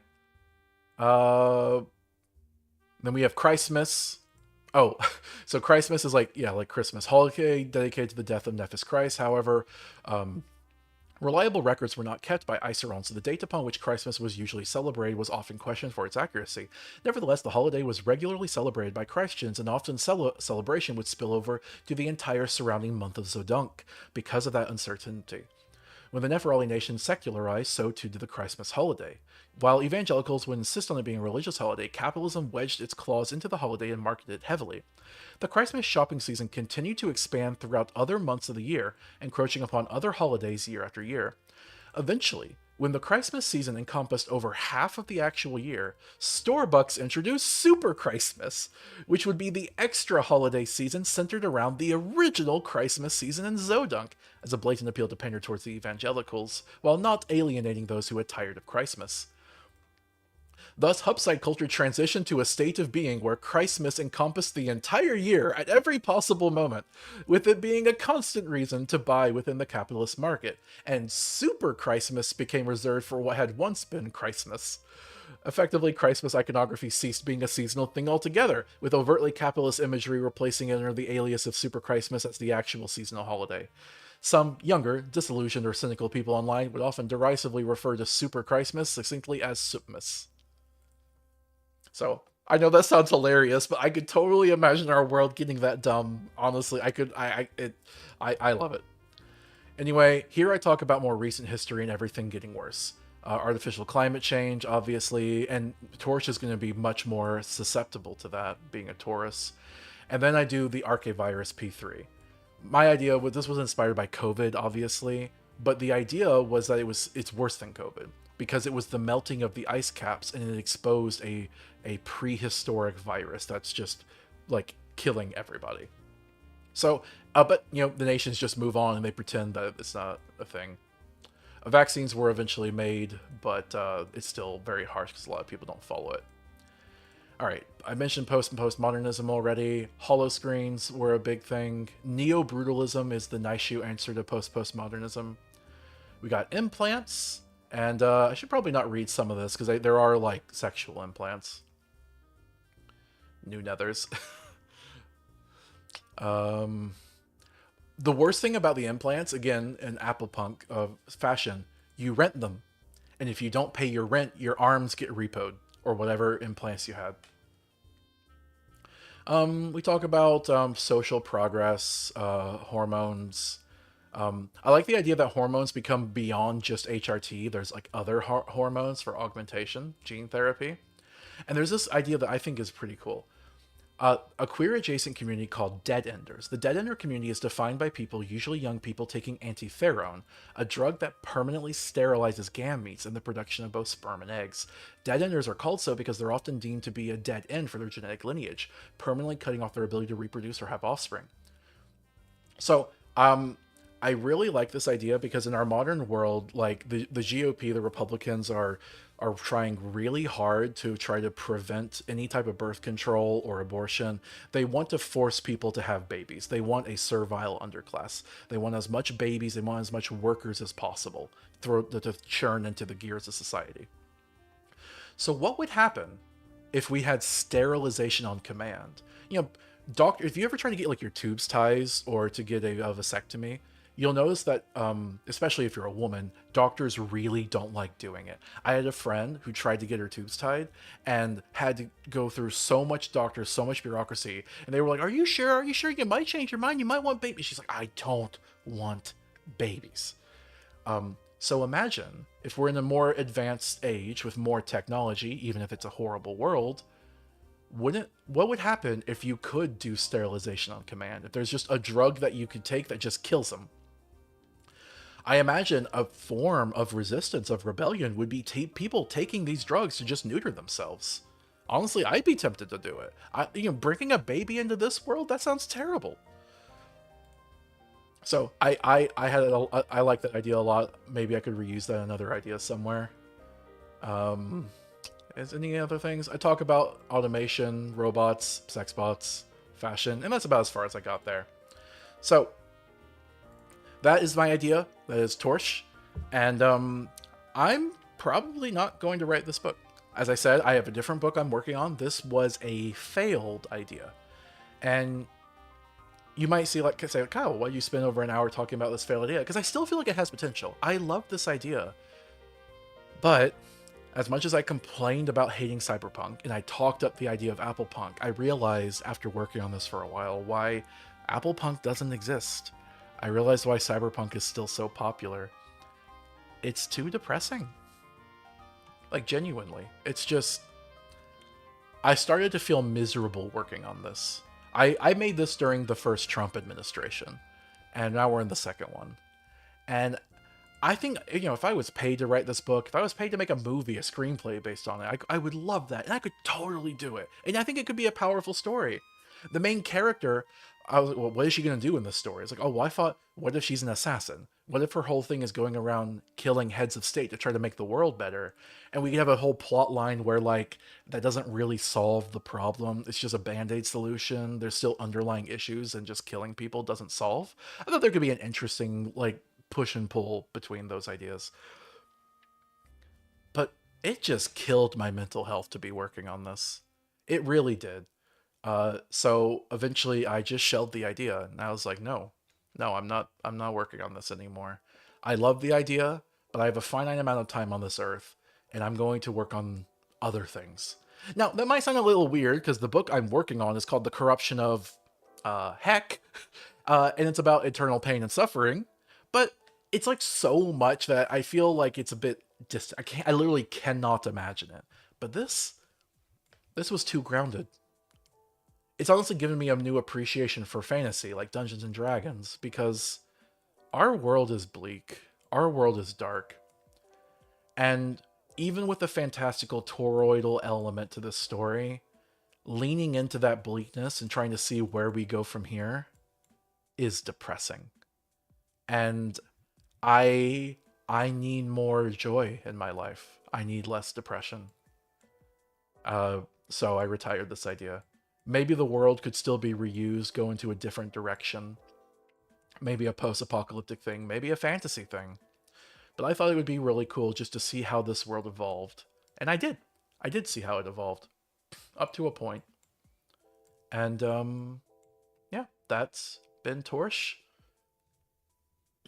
I appreciate those of you who decided to stick around for this emotional journey. Um, it's a bit of my soul. I feel like I poured out.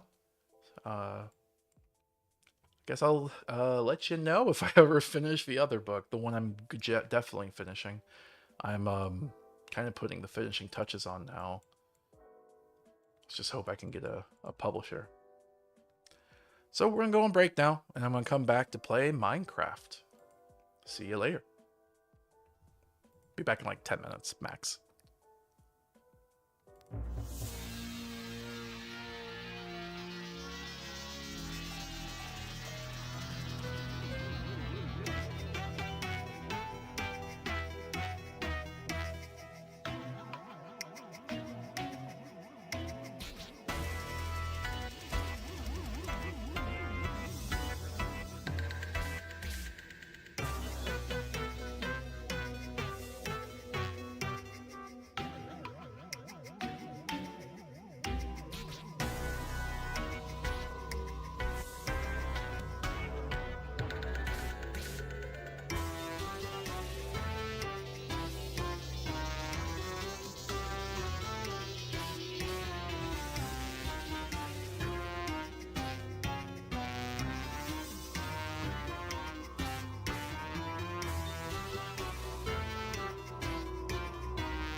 All right, I'm back. Hello. So, hope you had fun with that, guys. If you didn't, I don't care. I'm just gonna keep trucking on. So let me just get a moment to get my partner so we can play some Minecraft. Oh, I did want to show something. Actually, yeah. So one second. I remember last time I was talking about the Minecraft Nexus plan, right? Well, I finally have that. All right, I'm gonna call her.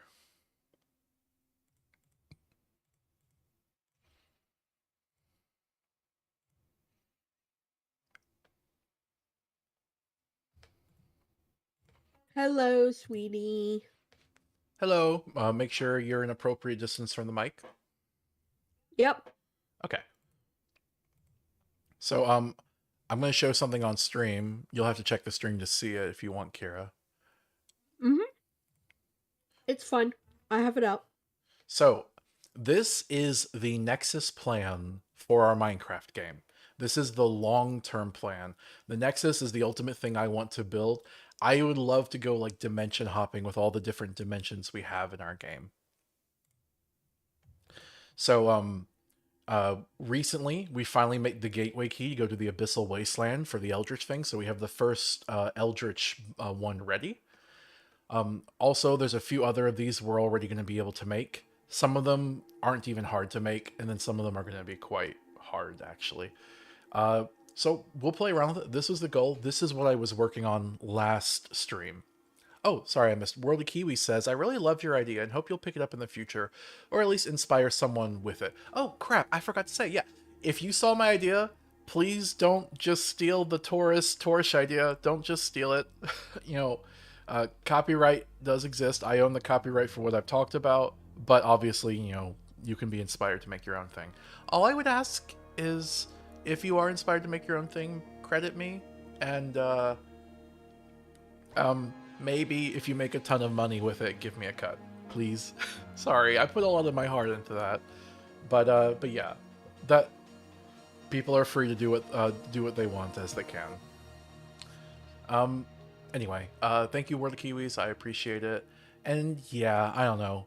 Maybe one day I'll be in a better mind space to do it. But I have a million other ideas I want to make. That's part of the problem.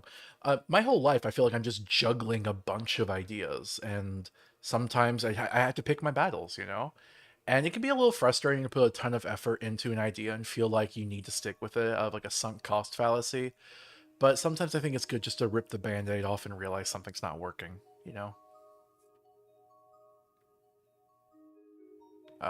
You could respond to that, Kira, if you wanted. Mm-hmm.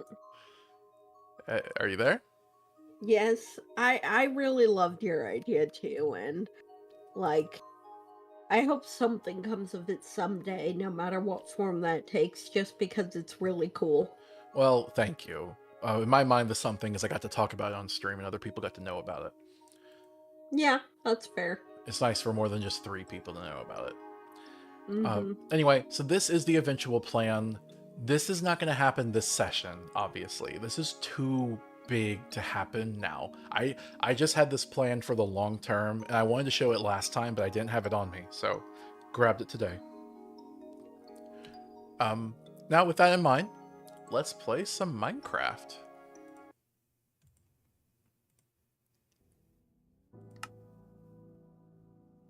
Okay, come on. OBS really lags with showing the Minecraft sometimes. Hmm. Like I'll have it on my screen, I'll be playing it, and it's like, okay, there we go. Thank you, OBS, for cooperating. So I've already built out the structure of the Nexus. I spent last stream doing that, but we spent a little bit of time after stream, cleaning it up a bit. I had to use the exchange scepter quite a bit. It was actually a lot of work, but it was so worth it.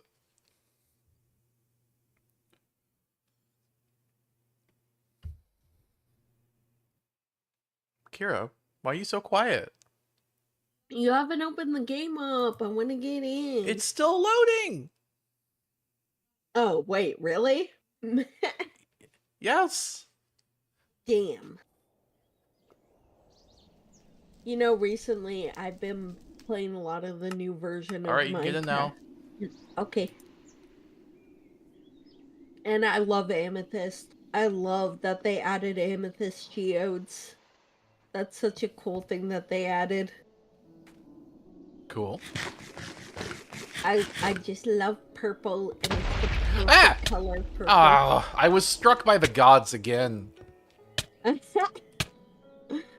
Wow. It's fine. They just poisoned me. I have enough health to survive it. This is what you get. Um, I think I'll This is survive it. your own fault. Yeah, okay, I'll survive it. It's just taking forever. This is your own fault.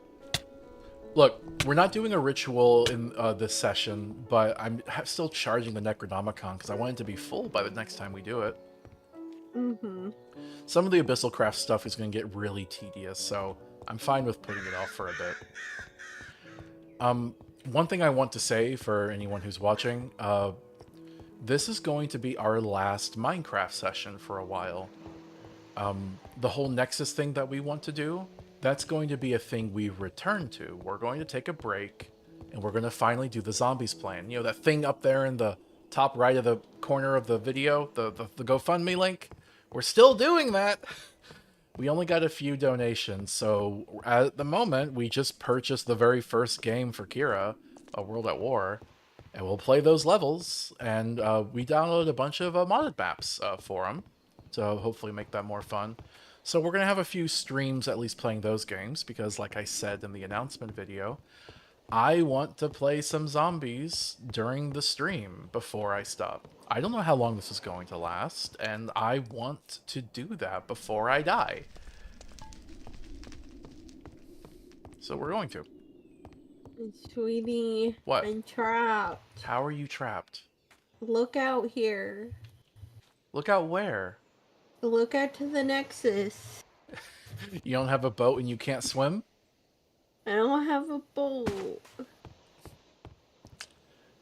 Alright, just wait a minute for me to finish talking. So, so next time, instead of playing Minecraft, we're gonna play zombies. It's gonna be a bit different, but I think it'll be fun. I think the old zombies games have a very arcadey feel to them. We'll just see how long we can survive as a couple. Mm-hmm. Took some, Probably not going to survive very long. yeah. Now, I am hoping, personally, that while we play, people will see why it's awesome and maybe donate so we could play more, because we're only going to be able to play as long as we have the funds to do so. And right now, we only have the funds to play the first game. So, that's what we're going to do. Yep. For now, we're going to spend this session basically prepping for a dimension hopping journey. And the idea is when we finish zombies, we can come back and do the dimension hopping there. Wait, hold on. Oh, okay. Ah! What? How did that happen? Oh, I fell through the hole in the floor. It, I forgot there's two little gaps. I never bothered filling up those gaps because, like, we might put a wire through it at some point. But for now, you can just jump down in the gap. I wasn't being careful. okay. Alright. Alright, coming, sweetie. Hey, So this is the Nexus I made. Alright, get in. You in? yes. Oh, that's so cute. I'm riding with you in the boat. That's so cute. I definitely need to get better armor. Mm-hmm. Uh-oh. What?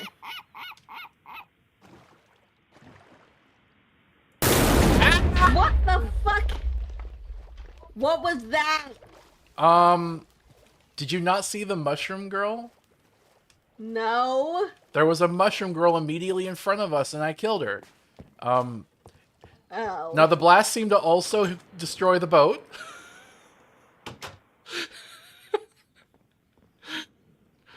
I'm sorry. Just walking away. Alright. Bye. Alright, there you can see our underwater coop.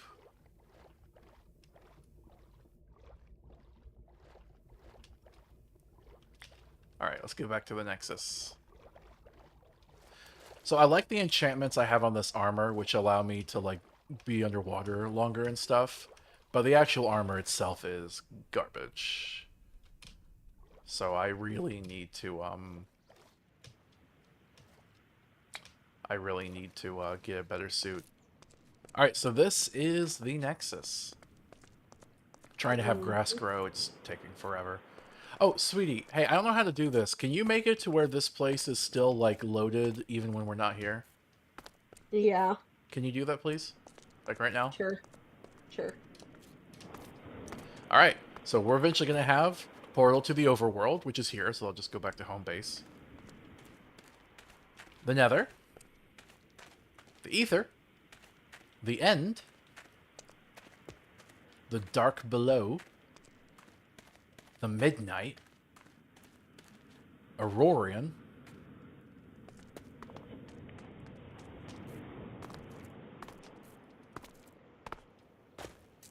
Ratlantis. I just squeezed that one in there. City World.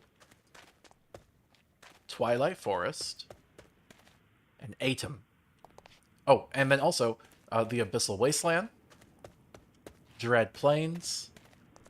And Omathal. Alright, there. Okay, cool. So hopefully this grass will Loaded for grow you. and we won't have so much dirt everywhere. And then once that grows, I can figure out what I'm going to do with the center here. Because I gotta put something here. But yep, so I got little frames for how this place looks. I think it came out pretty well. One thing I'd really love to do is I'd like to put, like, stuff associated with each area. So obviously this overworld area is going to have, like, grass and flowers. But maybe this nether area has, like, a bunch of, like, brimstone and stuff. Netherrack. Uh-huh. That'd be cool. And do that for each of them. I just think that'd be really cool. Especially because one thing you'll notice on that the Nexus plan I made is different dimensions are going to require different shaders, just because some of them aren't compatible. But Oceano 2 is obviously the best. I mean, look at this. This looks beautiful. What? This is so cool. I got some Enderman matter so we can do stuff. It's really cool. Nice. Now, you said you were going to work on making me some new armor, right? We're out of power! Wait, what? How? How did you drain all of our power? Deep mob learning. You aren't gonna say anything about that? I didn't realize it until just now. You drained the whole thing! It was full last time I saw it. I'm sorry. Why do you have this in the corner here? You're gonna have to move that. Eh.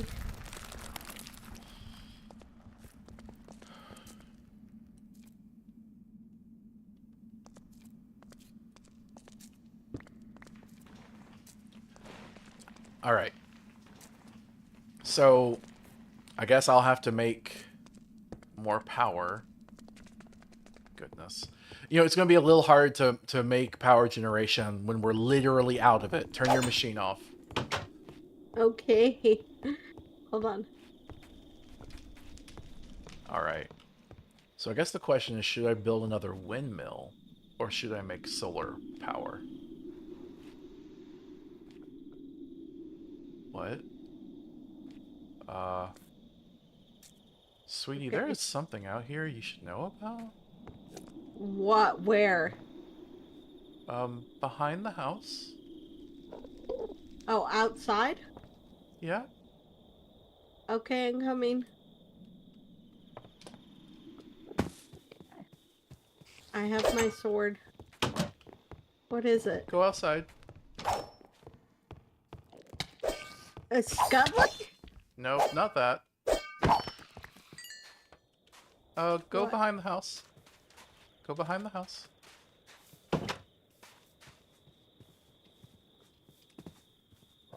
What the fuck is that thing? I don't know.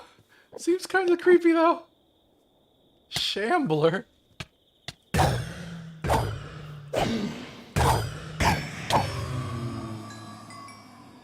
Did you get any loot? No. Neither did I. Cut inside. But I mean, it was creepy, right? Yeah, it's like a shadow enderman. I know, that was kind of awesome. Bedtime. Yeah. I guess I'll get a solar panel just because I want to vary it up a bit. Don't want to make a wind generator again. Well, there's a solar panel out back that you could upgrade. Oh, I was gonna make the cool one. Okay, fine. Because I've never seen this one you made. I'll hold on to that one. I'll make a better one. We just need you to stop draining all of the power.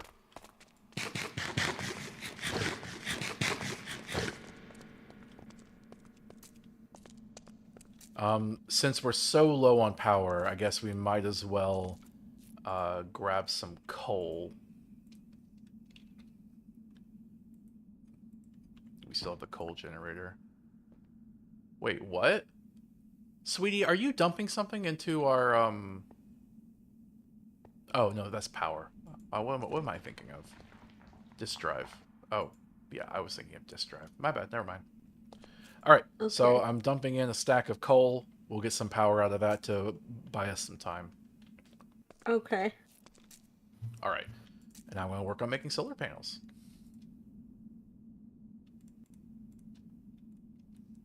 Oh, gotta turn that off.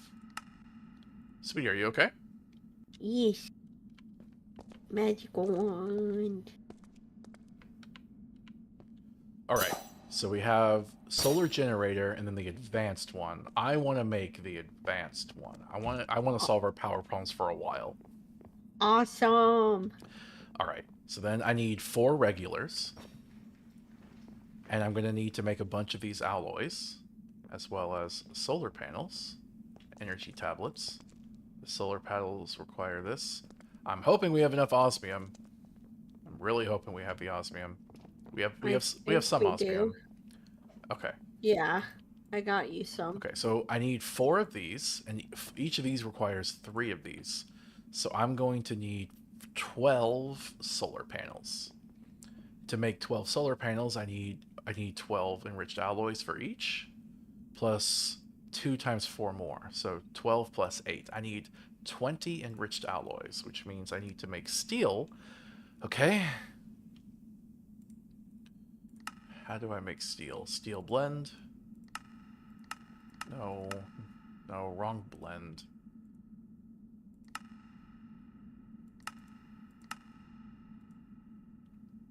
Okay, let me just see how much steel we have, see if I have to bother. We only have 5. That's not going to be enough. Okay. What are we missing? Steel. Oh, okay. And I need to figure out the easy way to make steel. This steel blend, yes. Alright, we need iron power and coal powder to make this. Okay. So if we have some iron... We have so little iron. Okay. There, we got some, I guess. Okay, so iron and then coal. We're gonna need some more of that. Ah! I pressed a button! I don't know what button I pressed. Ah! Oh, I made it small. I don't know how I did that. That freaked me out. On the left, you Okay. have several options, I including accidentally making it small. I accidentally pressed F11. Really? Yes, sorry. I was trying to hit backspace. Oh. Oh, we have some coal dust already. Great, I won't have to make more. Okay, so I need 20 steel. This will give me 8. So I can turn 8 iron dust into 8 steel. That's good. But I need 20, so I'll have to do this 3 times. 8 times 3 is 24. Okay. This will use all but 3 of the iron ingots. Okay. Alright, it's crushing. I feel like I'm going to need more iron, right? Oh, yeah. I'm definitely going to need more iron. Why do we only have 1 emerald? Wait, why are there 64 iron ingots just sitting in the redstone furnace? Oh, I know why, because I threw a whole stack of iron ore in there at some point. Oh. Well, put Well, it in the thing. it's I because need an iron hammer. this is why I don't like the ore doubling thing that you do, because all it ends up doing is making you never smelt the ores normally, because it takes time, right? The whole point is that you get double the ore, but only if you do a tedious amount of labor. I don't want to do a tedious amount of labor.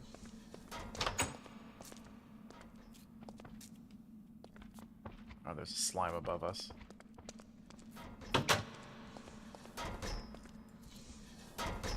You don't have to stand here, you know. I'm making a hammer. Oh, See? okay. Hammer. Oh, cool. See? Hammer. You're gonna make us some cool armor eventually, right? Yes. I'm working on getting more iron. Okay, cool.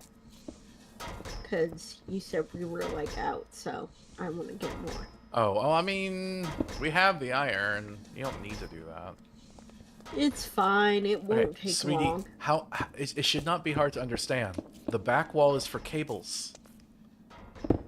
Yeah? The back wall is for cables. Does it really matter? Yes. Does it really matter? Yes, sweetie. Yes, it does. You know what? Just leave it there for now until Okay. you No, redo the okay, power. if you're not gonna listen, Give me the iron powder.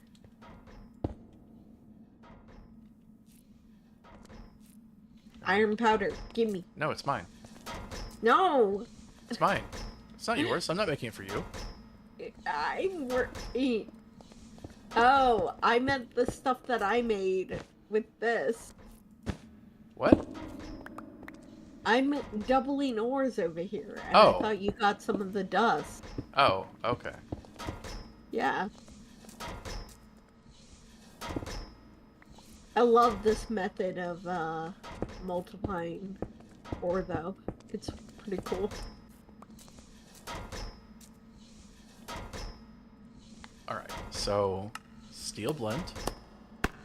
And now I need to turn that into ingots. Alright, there we go.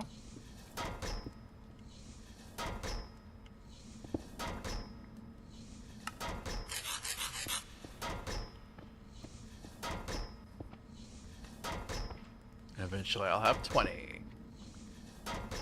How's the generator going? Oh, it's going. We are burning through our energy. Alright, well, I just doubled a lot of iron, so we should be good with iron for a while. That's great. I gotta figure out what would be the best material for armor. I don't know. I'm gonna leave that up to you, sweetie. All I know is I want to get my enchantments moved over onto it, which I think we can do, right? Yeah. We already have a disenchanter that I made. I have a bunch of levels from all of the building I did. Should I do something with those levels? Yes. What? I think I have my XP tome with me, so let me just grab that and you can put them in there. Oh wait, yeah, I do. Oh wait, it's full. Oh, Or almost. I think I got more iron. Oh, I got double the iron dust I was expecting to get. Interesting. Nice. Alright, I'm gonna make a new XP tome because we can afford to do that. Okay. And then I will give you that and you put your levels in there. Alright. So I got steel, now I just need redstone. Alright, there you go. How do I do it? Just shift right click. Oh, okay, there we go. Yep. Has all the levels. This will be good for enchanting. Yep, there you go. 19 levels. Yep. Did you hear me? 19? Yep. That's a lot. I was building for a long time. Okay, so, metallurgic infuser. I need 20.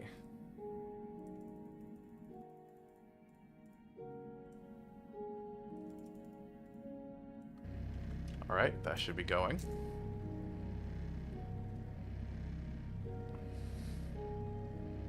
It's gonna be taking a while, though, doing 20 of them. Oh, wait. Oh, energy tablets. Oh, no. Okay, hold on. Messed up my math. Okay. I need 4 of these. Each one requires 2, so that's immediately 8. Plus 3 of these. That's 12. So 8 plus 12 is 20. But I also need energy tablets, and so I need 4 energy tablets. And each energy tablet requires 2 more, so I need 8 more. Ah. Okay. I think I could do this. I love Tinker's construct, and I really miss it in the newer version.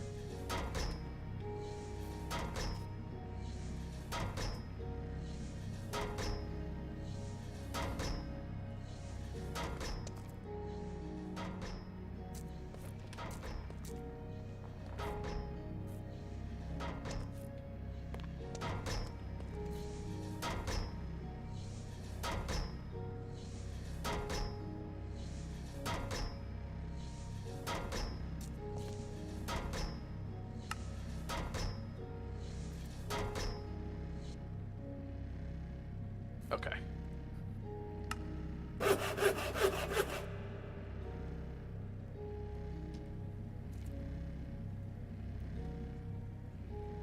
Alright, this will give me the extra 8 ingots I need.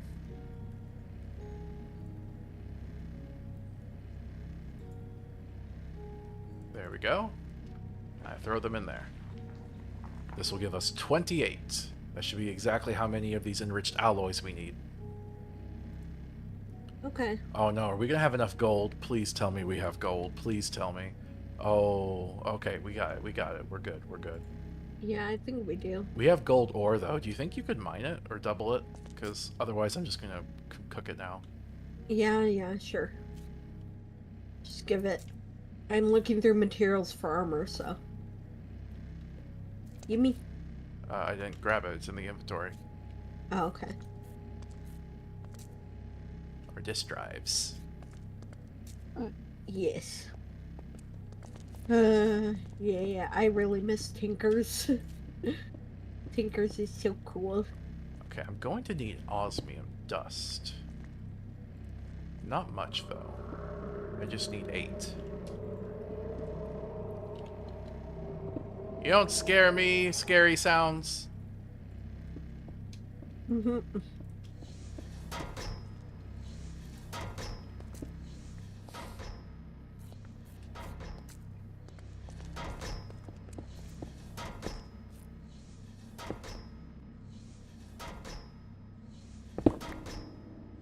Good job.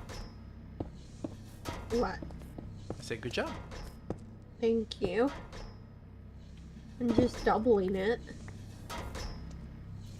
That mod base metals gives an easy way of doubling.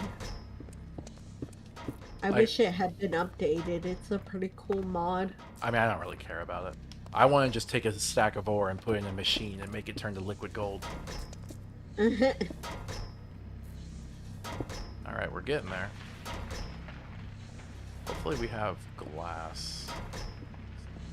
I spent a lot of our glass. I don't think it matters what kind. Alright, got 2 stacks of gold dust. Wait, do you need gold dust or actual gold ingots? I mean, I like gold ingots better than gold dust. Okay, then I'll smelt it. Okay, it's being smelted. Alright. Osmium dust. And then almost done with the enriched alloys.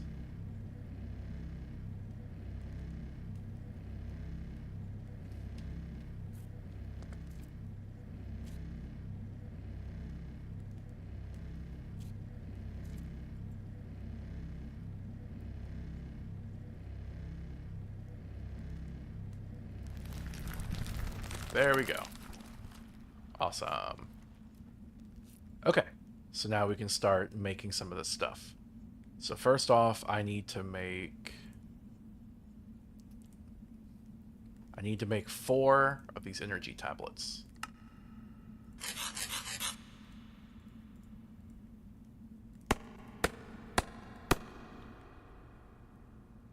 I need gold. Thank you for making more gold. Of course. All right, that's 3 energy tablets. Now I need to make 12 of these solar panels. Okay, let's see if we can use the more useless types of glass first.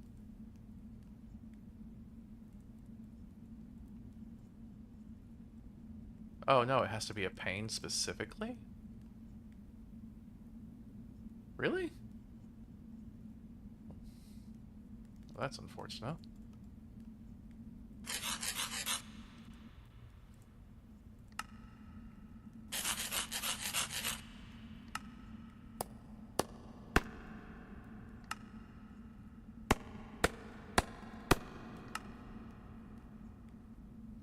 It has to be a pane, really. That's so lame. All right. How do I make a glass pane? What is this? Blue stained glass. Blue stained glass plane. Okay, you can convert them. Nice. All right, let's put these away. So I have 4, 5, 6, 7, 8, 9, 10, 11. What am I missing? Osmium. Oh no, did we run out of osmium? We ran out of osmium! Oh no. We have ore. You want to double it? Yeah. Alright, that is all we have. 17. Okay.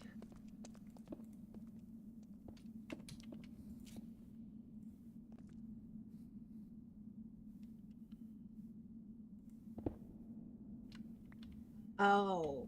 I What? gotta go double this at the Astral Sorcery area. How long is that gonna I'll take? be right back. It won't take long. Okay, well I'll go up there too, I guess, because I'm waiting on this. I'm gonna use the teleport. Actually, we should sleep. Oh, I So thought it was can up go here. during the day. I thought it was up here. No, I need to use the teleporter. Looks like your farm might be dying. Mm.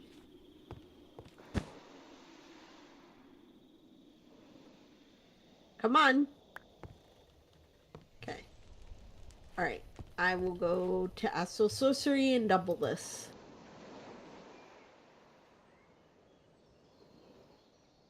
Oh, I think the Necronomicon, the charging pedestal, might be full. Okay. That means we don't have to worry about any more, yeah, 5,000, yeah. We don't have to worry about any more, Elder God events right now. Cool. We're supposed to upgrade the Necronomicon to the better version that could hold more, energy, but you have to go to the other dimension to be able to do that. Alright. So while I'd like to get a head start on it, we can't without doing that dimension. Okay.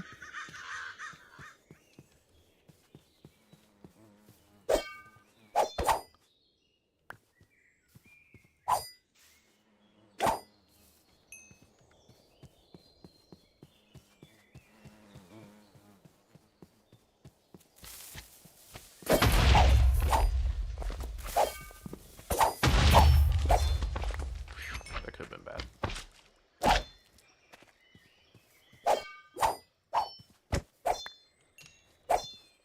I have an Astral Sorcery Grindstone that doubles osmium ore. We really need to grow sugar. If we grow sugar, we can use this foul slime we have and make some cool stuff. Oh, really? What does it do with the sugar? Oh, it just makes it into food. Oh, okay. That's mostly the cool stuff, is having a reliable source of food. I mean, we have food. There's a Yep. bunch of grilled mushrooms and garden soup in storage. Yeah, but we have so much foul slime. We could use it to make food. Yeah, alright. Well, then get some sugar cane. Get to work. But you're the farmer. I don't farm. Uh-huh. You want to do the cool stuff while I actually make sure we survive. Yeah, it is. Hello? Yeah? Sorry. Did you hear me? You said I wanted to farm or something like that? No, I said you want to do the cool stuff while I make sure we actually survive. I get it. Oh. I mean, I wasn't going to contest that. I'm burning these floating wood blocks because they make no sense. Okay, sweetie. They make you angry, I assume. Yes. They break my immersion, and so they must burn. All right. I love you. I love you too, sweetie. I'm really excited to play zombies with you. It's been so long since we got to play together. Yeah, we haven't played that in forever. I am so gonna carry you, aren't I? Shut up. I doubled your osmium for you. Thank you. Because I'm nice. And I Thank, take care of you. thank you. Mm-hmm. Ooh, maybe I should get slime boots instead of armored boots. Yeah, keep that in mind. I might not want armored boots. I am thinking about it. Okay. I just like one of the things I want to make. I'm worried on power generation right now, but I want to make jetpacks so we can fly around, and that can be dangerous. But if we have slime boots, it's much less dangerous. Mm-hmm. Okay, so is the osmium in here? Where is it? Oh, I see. Okay, Yeah. thank you. Welcome. All right, and this is the last solar panel. All right, we have a lot more osmium than I needed, but thank you. All right. Uh-huh. Because I do nice things for you. Yes, because you love me. Uh-huh. All right, then number 3. Number 4. Wait. What? Oh, I forgot to make... I was supposed to make a 4th energy tablet. I'm dumb. There we go. All right, now number 4. And then combine them all. I forgot I needed to make 2 extra enriched alloys. Great. I miscounted. All right. Did we get any extra steel? Yes, I have it on me. All right. And then redstone. All right. We can fix this. We can fix this. 1, 2. 1, 2.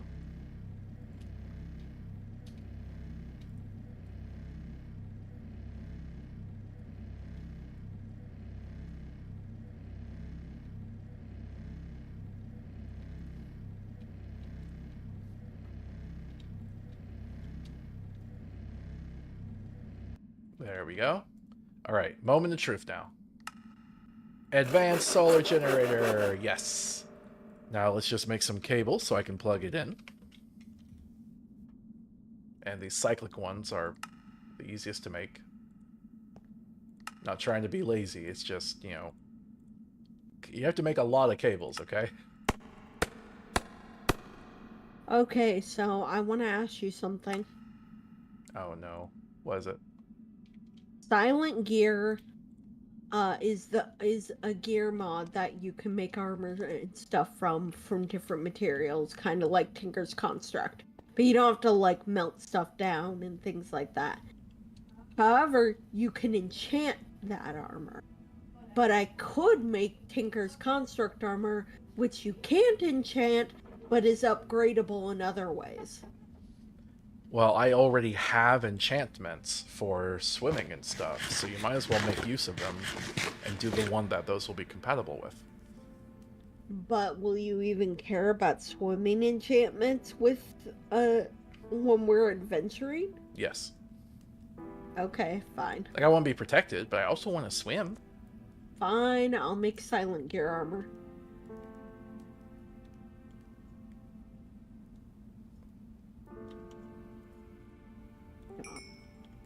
Okay.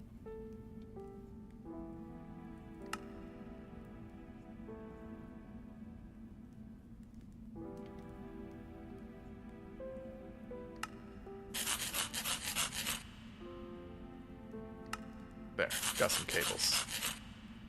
Nice. Alright. I have it cooking some more bricks, but you can take it out if you need to. Okay.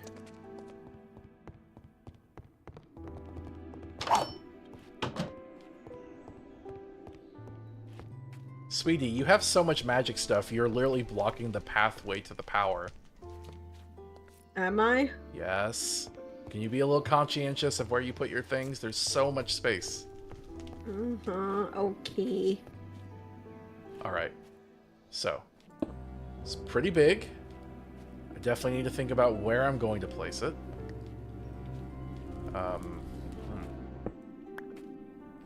Maybe like this?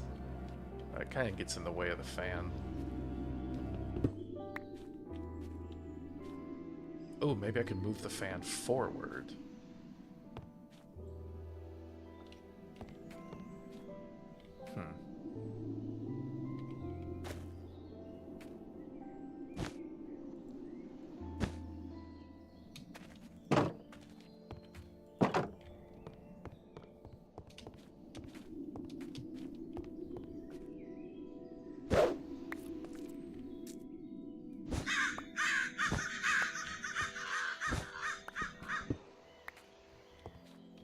Okay, let's get the wind generator in here. Alright, it needs to face this way, towards the ocean. But how is that? It's not bad. Yeah, I think that could work.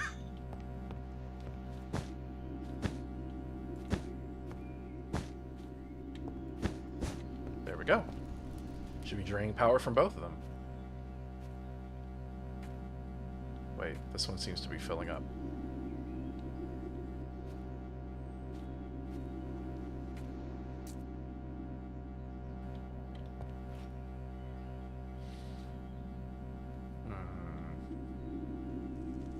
Is it draining from this one into this one?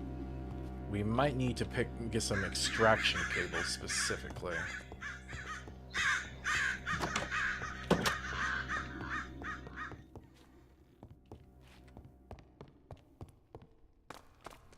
Hey, sweetie.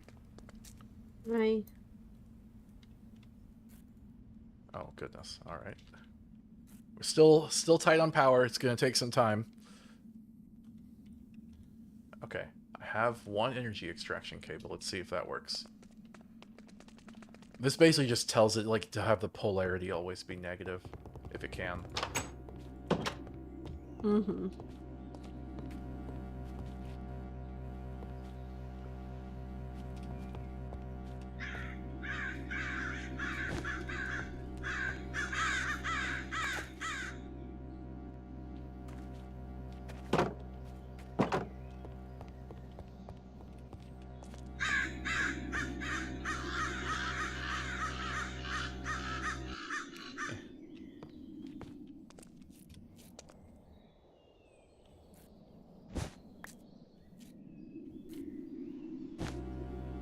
Unfortunately, the texture does look terrible. Uh-huh.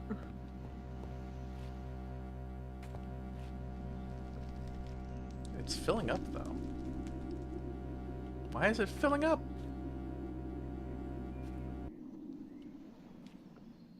Doesn't make any sense.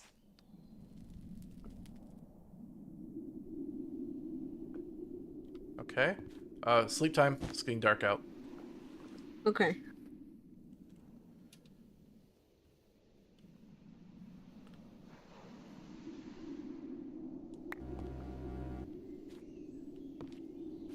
Okay, yeah, it's actually full and not working anymore. This is not acceptable. Okay, what happens if I put a normal one? Okay, so it gets full and then seems to be sending it out somewhere. Just don't know why it's getting full like that.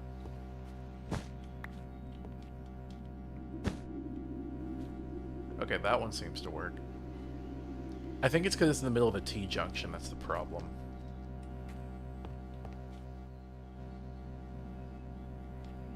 Well, I don't seem to really need this then.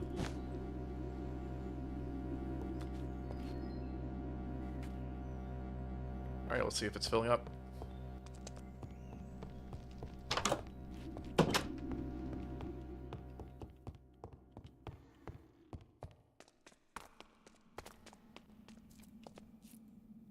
Alright. Do we have machines running over here? Probably, yeah. What machines are running? Is your I simulation think chamber running? it's not currently connected to the power. So what is running? I think um Hello? just the redstone furnace, I think. The redstone furnace is not running.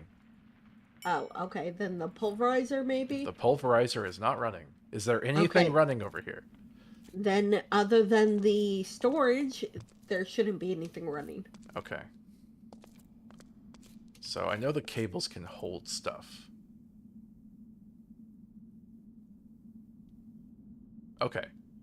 I think our power is filling up. It's just happening a little slowly because we have so much places the power can be stored in. Uh huh. Oh Oh goodness, your man. simulation chamber holds so much power. What? Yeah, it holds a lot. What? Man, I'm looking through materials trying to figure out what to make armor out of. And like crimson steel is pretty good, but you can only get that in the Nether. Oh, okay. Then yeah, we can't do that. Um, like we can upgrade later. We can move enchantments later. We just need some decent armor going in. Yeah. Uh, anyway, yeah. So that's the hold up here. Your simulation chamber just has such a big power supply that it's taking forever for that to fill up. But once it does, I expect that our reserve energy cube is going to start filling up again. Uh-huh. In fact, we're almost there. Okay.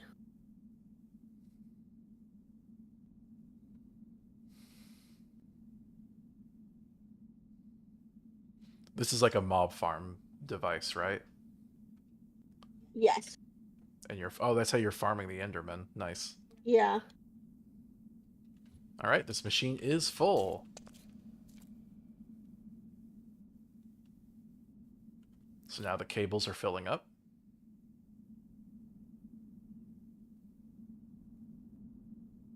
Won't be long before they're full, and then the cube will be going. All right. Okay.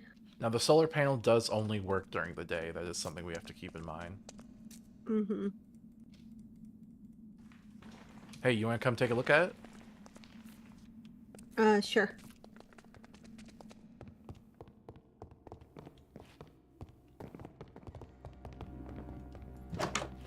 It does make it a little noisy up here, but yeah, you'll have to deal with that. Oh, I see. Also, yeah. Also, you can see how you're Cool. blocking the stairway, right? Whatever.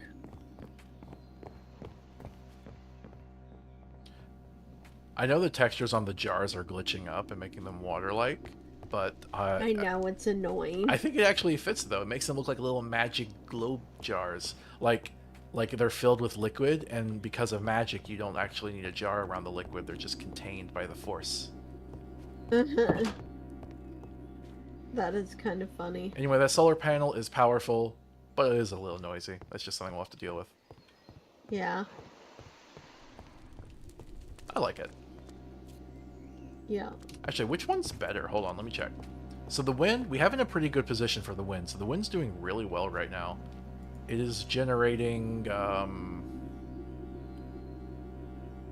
wait, power versus out. What's the difference between power and out? What? Okay, well, it's generating about 62 to 63 RFs. And the solar panel's doing 113 RFs. So yeah, the solar panel definitely wins because we have the advanced one. Okay. But at least the wind generator will keep working at night. Mm-hmm. Alright, I'm really proud of that. So, you're working on making cool armor, right? Yes. So I'm going to work on making jetpacks. Okay. And I'm going to make the really cool mechanism ones. I know there's multiple in here, but those ones are the cool ones. All right. I need to make armored ones if I can. But first, I'll need to make regular ones. I'll need to make a gas tank, which should be easy. But I'll need to make a control circuit. Osmium, redstone, got that. And then some steel and tin. Man, this might be easy. So, osmium, thank you. Mm-hmm. Redstone, thank you. And I need only one, but I'll need two because I'm making two of these.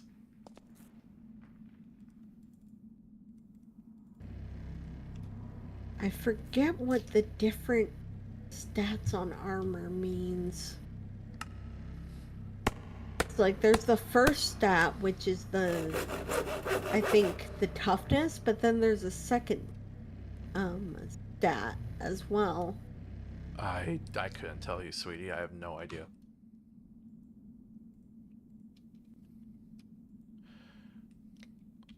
All right. So, got the basic tanks, got the basic control circuits. If I have the steel and tin, I could just do this. Yes! Wow, that was so easy. Okay, let's do it again. Awesome. I have two jetpacks. Now let's make them armored. I need a block of steel. Oh goodness. We only have 3 steel ingots. Great. I gotta make some more steel. Oh wait, no, we have yeah, no, just 3. Wow, okay.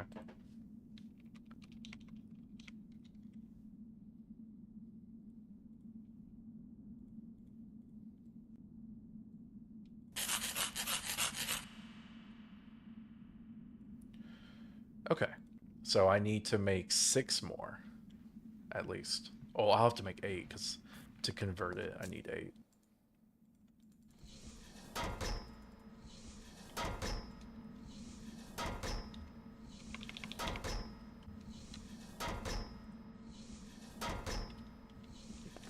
You're so quiet, sweetie. I'm sorry, I'm doing research. Oh, you're all focused. Yes. Oh, our cube I'm is trying starting to to fill figure out up. what I'm doing. Alright, I want to stop the coal burning because I think we're good now with energy. Okay.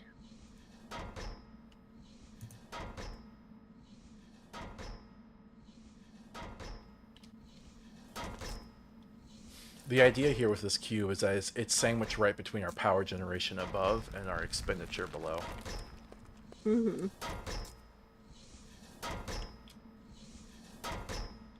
Should probably repair stuff.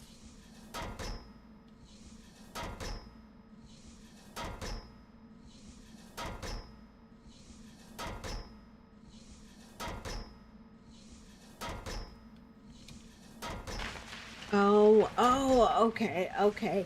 It's like a damage threshold, um, Resistance. resistance sort of difference. Okay. Mm-hmm. Makes sense. I'm familiar with Yeah. those concepts. So yeah. Oh, obsidian chestplate is pretty good. Yeah, that one's really good. Okay, let me highlight that one. Steel blend.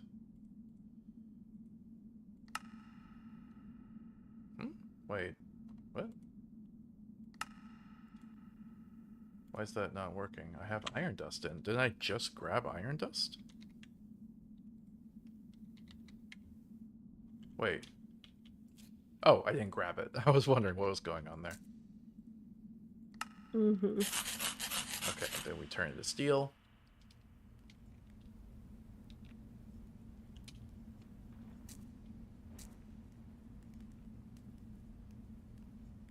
Oh, that one won't work.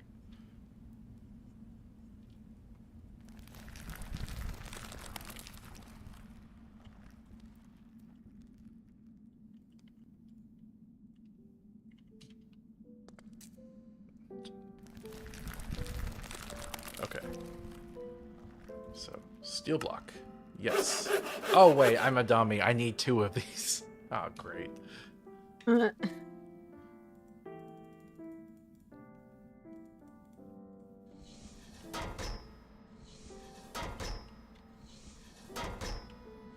what else do I need? Bronze ingots and diamond dust. We have diamonds.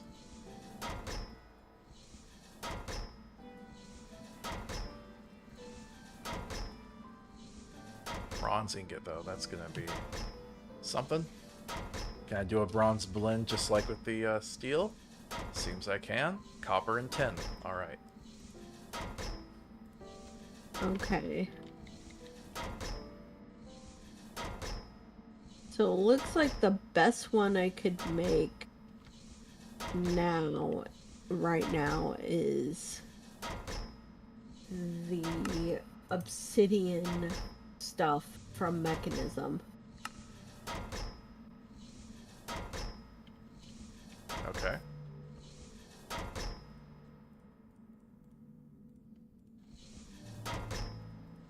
Oh, okay. Which requires diamond and obsidian dust.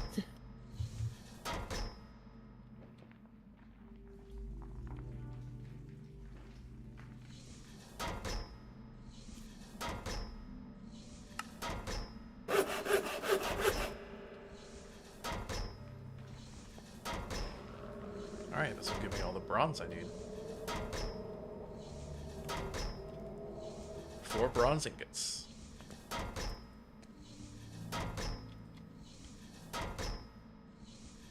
I need to borrow the crusher. It's alright, I just got 1 left. Okay. There we go.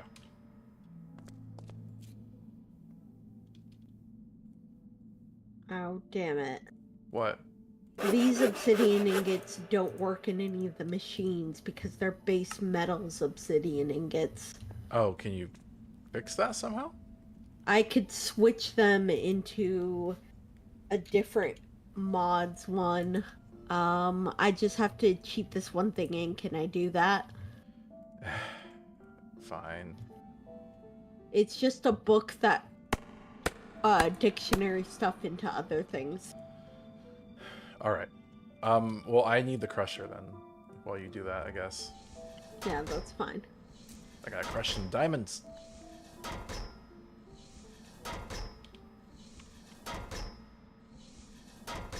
Alright, working. I'm almost done making our jetpacks, actually. Oh, but I'm gonna have to make the fuel for it. Okay, okay. I didn't realize that. Yeah, the jetpack part might be the easy part. Yeah.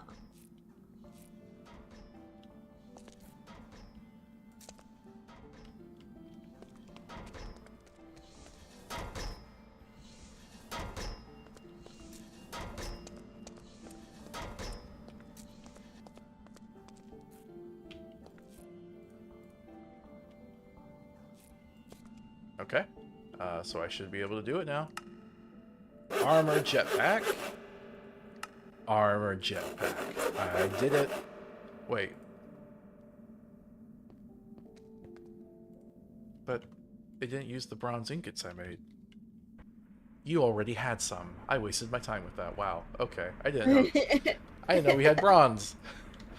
Okay. Oh, wait, where is this going into? What? Oh, What? nothing. Where is what going into? The pulverizer is automatically outputting.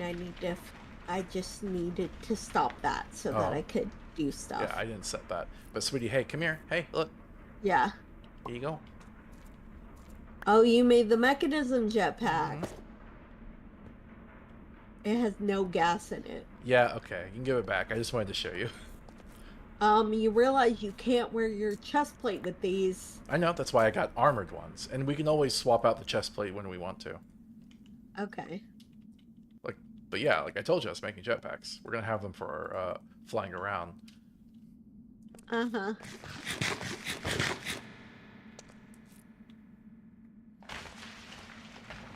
The armor I need most is gonna be the helmet and the legs. I'll swap out the chest plate when need be, and I want to have slime shoes. Okay. But okay, so I got to figure out on how to get some hydrogen, because that's what these things require.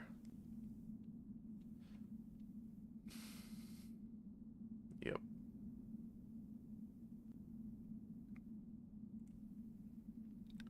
Electrolytic separator. That's what I need.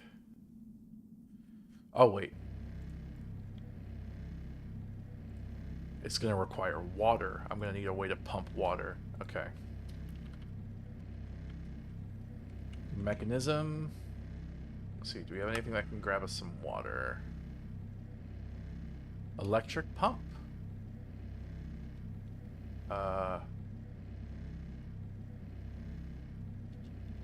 Left shift and none. That's weird. Well, I'm not able to see the description, but I'm pretty sure the electric pump is what we need. Wait, can you enchant these jetpacks? I have no idea. I'd be curious. Wait, where'd mine go? I took it back. Oh, okay. I mean, do you want to hold on to it? No, it's fine. Alright. Electrolytic separator, electric pump. I'm also going to need to pipe some water. Mechanical pipe. We don't need the advanced one. Advanced should be, or basic should be fine. Man, I'm gonna need so much steel. Okay. What else do we need? We're gonna need some tanks.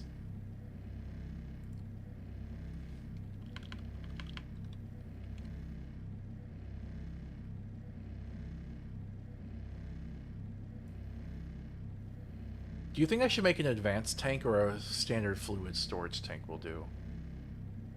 I think a standard one will do. I mean, actually, I have an extra... never mind. Do you? Are you sure? There should be a tank in storage somewhere, but I don't know where. Oh, you do, but they're open blocks. I don't know what type of tank that is. I don't think it matters. I just know the cyclic one probably works, so I'm gonna do that one. Okay.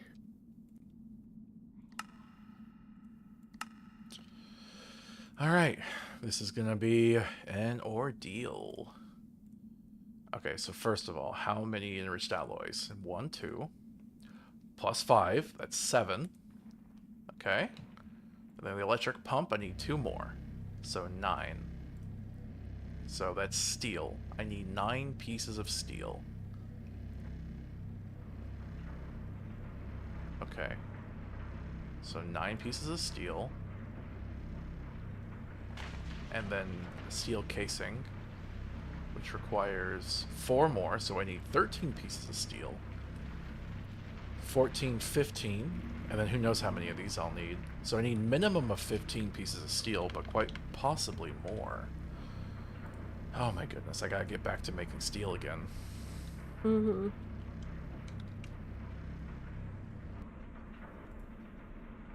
Okay, I'm gonna make 20 pieces of steel.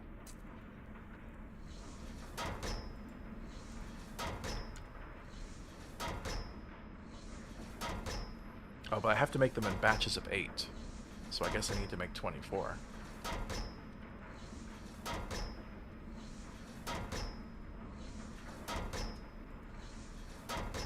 Oh, are you kidding me? What? The fucking What? refined obsidian has to be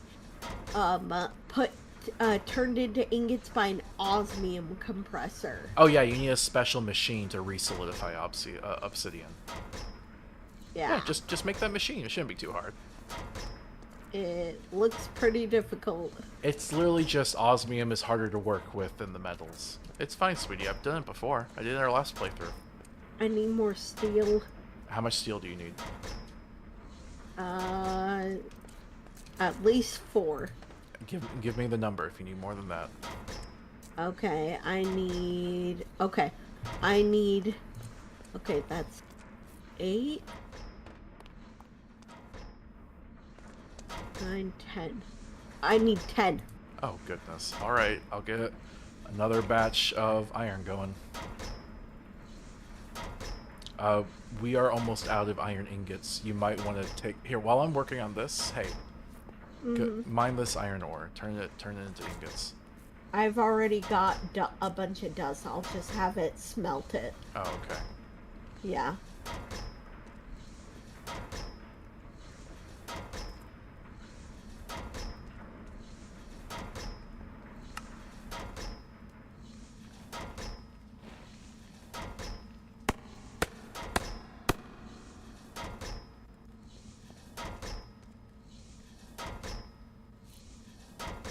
We're kind of waiting on the crusher at this point. Hey, what are you doing Okay. with this obsidian and the pulverizer? Oh, I was making it into refined obsidian, Okay, but well, I don't. I could probably use the pulverizer to also pulverize the ingots. Yeah, Yeah, go ahead. I'm done with it now. yeah, I think they both work. Yep.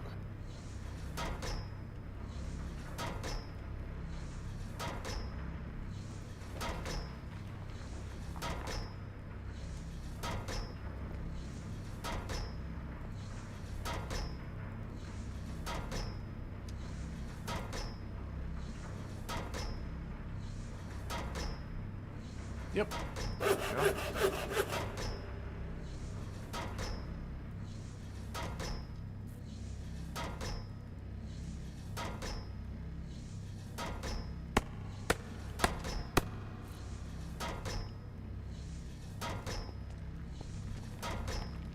go.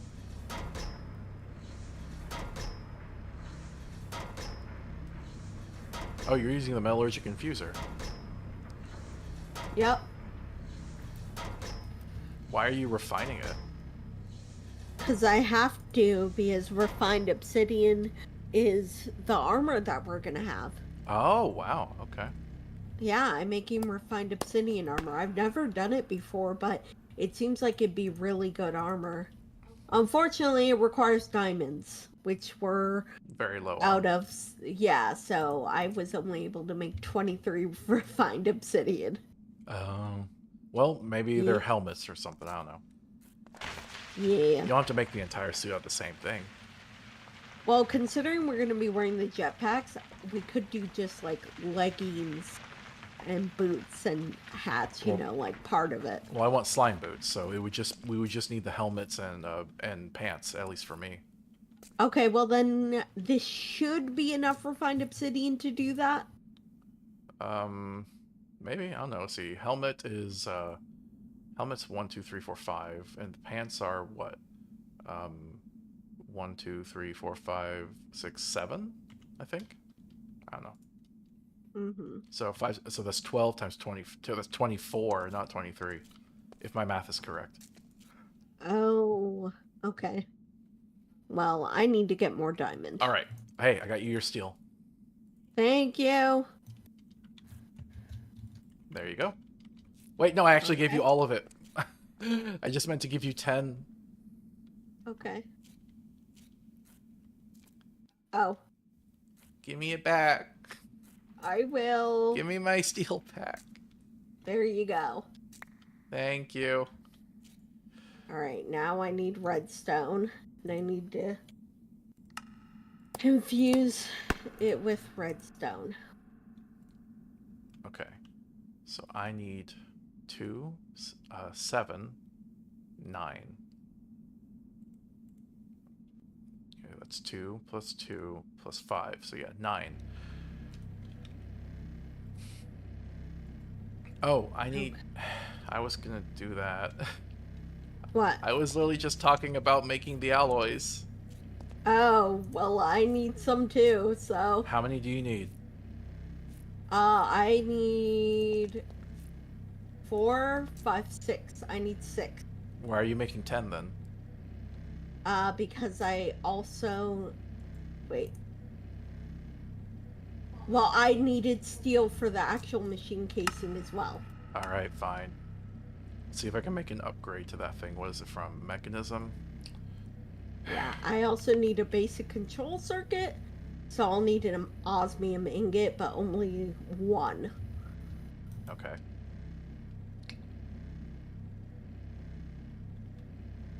Okay, how do you make a speed upgrade? Need 2 enriched alloys. Okay. I made some, so I will make steel casing first, Hold on. I need and to then. snag 2 enriched alloys. Give me a second. Let me make Okay. 2 first. I need to make the basic control circuit, and that's it. And then I should be good with this machine. Oh wait, I need to make 2 of them. Do we have enough osmium for that? Yes, we do. All right. Are you done with the Yep. infuser? For right now, Okay. yes. Alright, so I just need to make 2 basic control circuits, and then I am done. Alright, I have upgraded it. Oh wait, put it back in.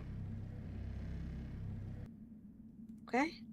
You know it's gonna use more power that way, right? That's fine. We can afford it now. Advanced control circuit. And then... Oh no! I What? miscounted. I need 2 more enriched alloys. You need 2 more steel? Yes.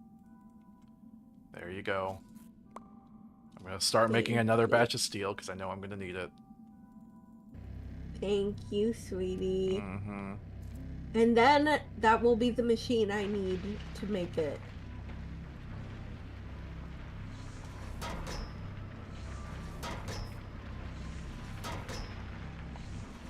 Okay. There we go. Osmium compressor. Does it feel faster, by the way? Yeah, definitely. Alright, cool. Where should I put this osmium compressor? I would just put it straight up right here, on top of this one. Okay. Just make sure you put a cable behind it. You have it facing the wrong way. Yes, I know. I'll fix that.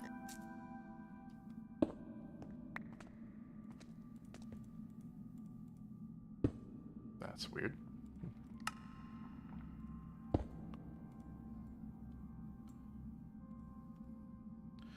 Yeah, the goal is we're going to fill this whole wall with machines. It means sometimes we'll have to look up instead of down, but hey, that's fine. Yep. Okay, so, and then I need a cable connection. Yep. There we go. Okay, and now I need some osmium. Wait. How does it turn the osmium? You put it in the bottom slot. Oh, okay. Yeah, And you put it in the bottom slot, and right. it liquefies it. And then I can put the refined obsidian dust up top, and that'll get us refined obsidian ingots. Nice. Which is very good armor. That is enchantable. Oh my god. What? It uses an entire obsidian ingot for every refined... an entire osmium ingot for every refined obsidian ingot. Yeah, sounds about right. Great. Now I need to go get more osmium. Oh, why? We don't have enough? Nope. Oh, you took up all the osmium! Here, you can have the 14 that are left. I'll go get more. Alright, thank you. Do you know where there's more? No. No? Okay. I feel like I have a mine nearby. I feel like I remember seeing osmium there that I didn't mine. Do you want to go to that mine and see? Yeah, sure. Alright, are you going to give me the osmium or just stand there? I put it in the storage. But you said you were giving it to me. Sorry. Alright, let's go. Oh wait, it's almost sleep time. Hold on.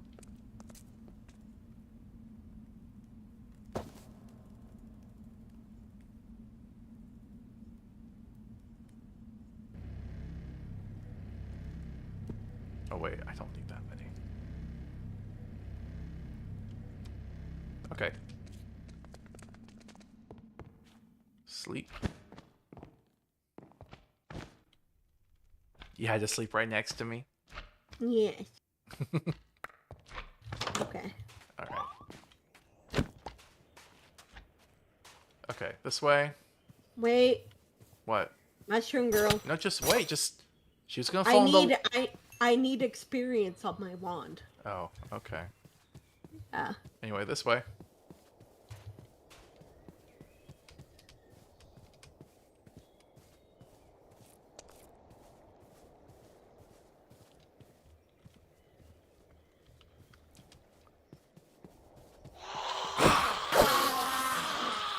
I hate those guys so much. I do wish they would spawn a bit less often. Yeah.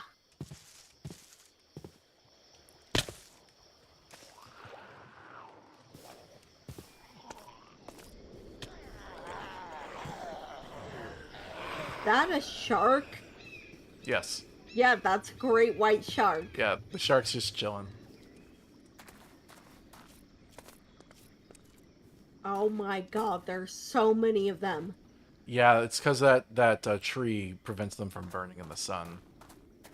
Uh,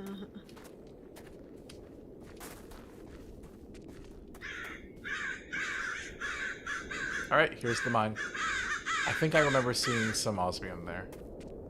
okay.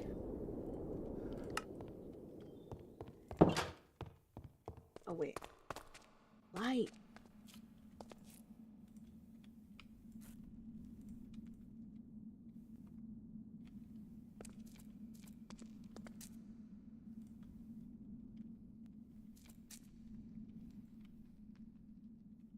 Okay, now where did I leave off? So I can make this now, right? Yep, there's the electric pump. Oh, I need to get... Okay, what am I missing here? All of it, great. Alright, I need two pulverized osmium, 1 iron, and 1 gold.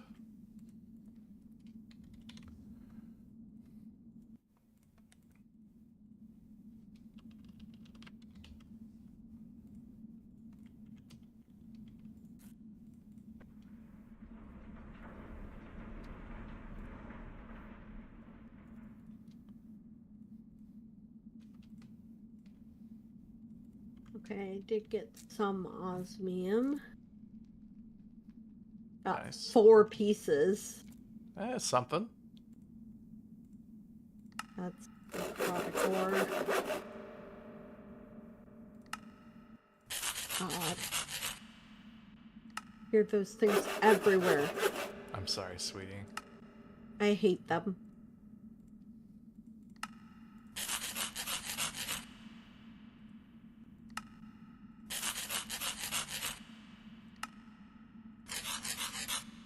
What were you mining down here? Just a bunch of stuff. Why? Because this isn't like a deposit of anything. I think I was just looking for stuff. I can tell.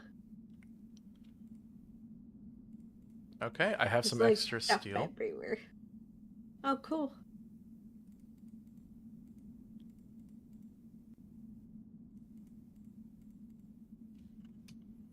Okay. I'm gonna have to think about where I'm gonna place this. Now, the first thing, though, is I have to get water somehow.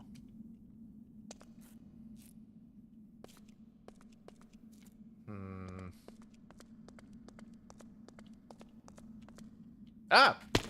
Ow.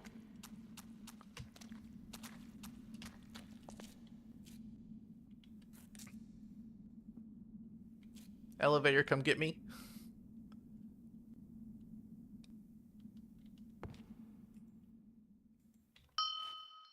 Come on. Alright, there we go. Alright, so it shouldn't be too hard to just stick a pump out. But it means I will have to dig through this area. Now, if I put the pump out there, I can have water come from it. The water will come 1 up, unless I move it down. Wait, how does this thing get powered? Oh, I'm gonna need cables. I need to make cables. Stupid goblins. Ah. Did one hit you? Ah. Oh no, I'm so sorry, sweetie. So annoying. Are you having fun at all? I'm trying to get osmium. Just having a hard time, okay? It's fine. Alright.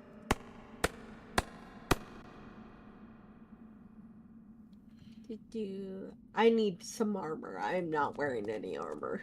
Oh, that that But that might help. yes, but I'm trying to get some osmium so I can do her thing, and yeah.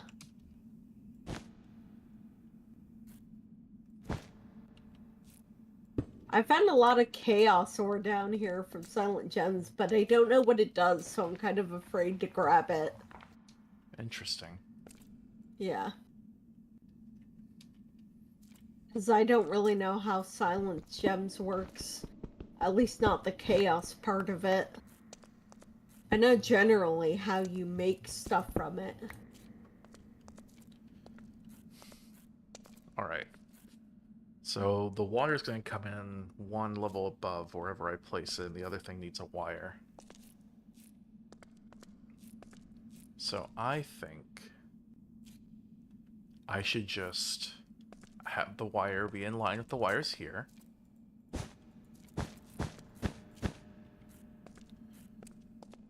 And then place it like this, just out further towards the water. And then I have the pipes come in. But then the pipes are going to take up wire space. So the pump, yeah, we'll have that situation. And then, yes, okay. I'm just going to have to bulldoze this.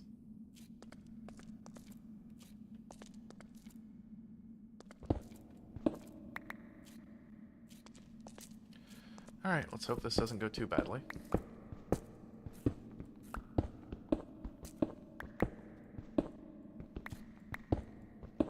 Aw, man. I was really hoping we wouldn't get into sand.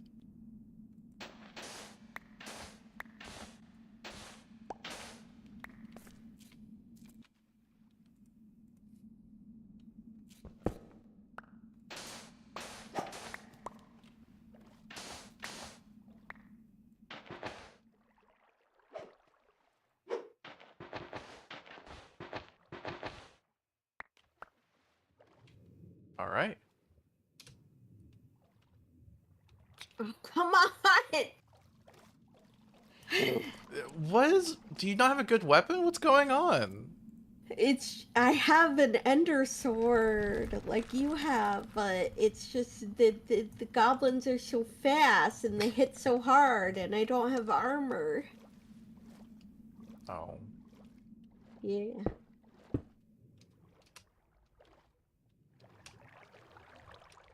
I've only got 22 osmium. Yay. Wait, where's my torch?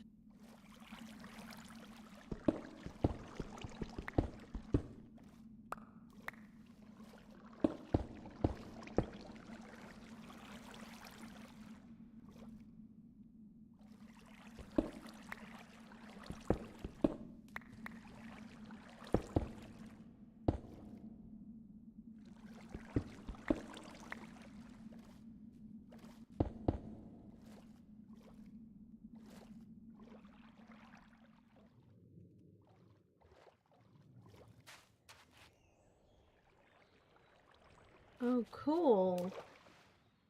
I found.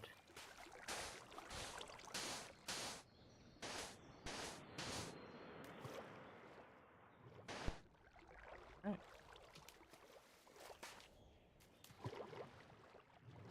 A zombie came up behind me and it scared the crap out of me.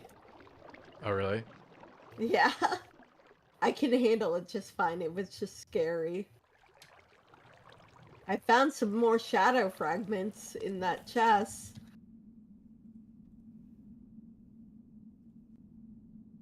Wait, where did my pipe go?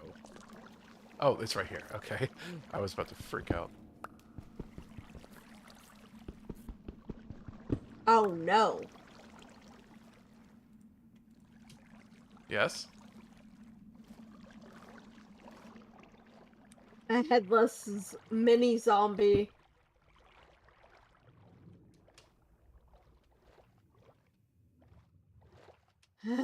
Okay.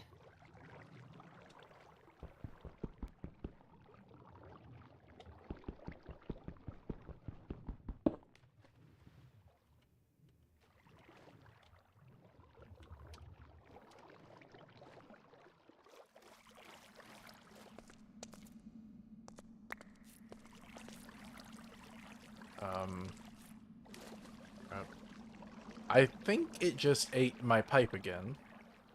Oh no. Oh, never mind. It just floated away. I don't know why the pipe floats, but whatever. Or pump, I mean. I'm grabbing these skeleton skulls because we'll need them for the city portal, right?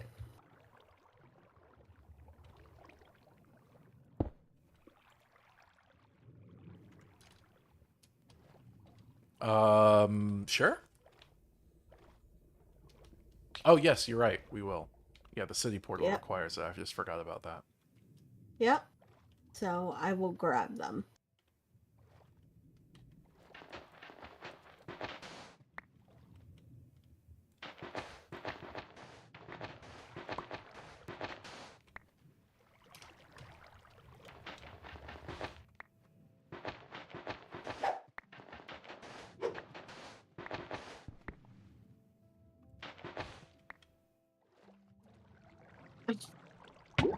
Damn it. I was near some lava, and this monster got me. I'm sorry, sweetie.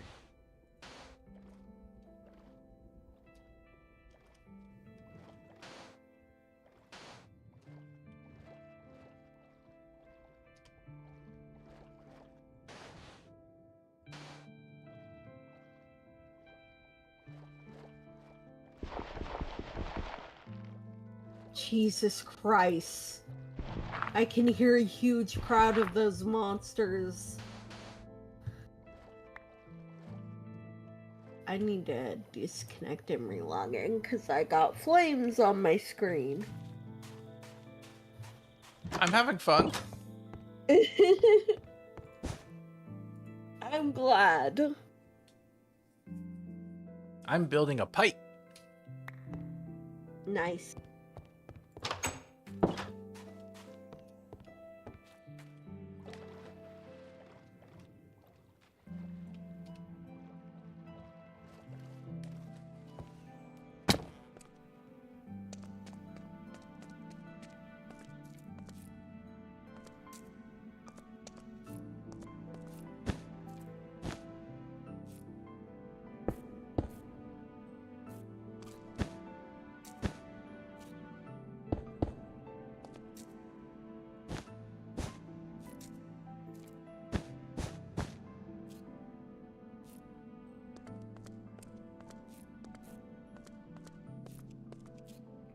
I'm not really happy with that.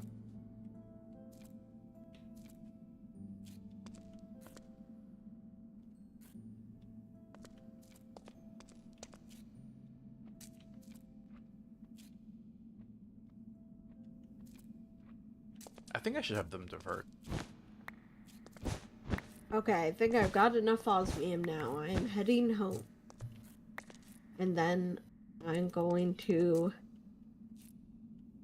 head to Astral Sorcery so that I can double this osmium. Alright.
There we go.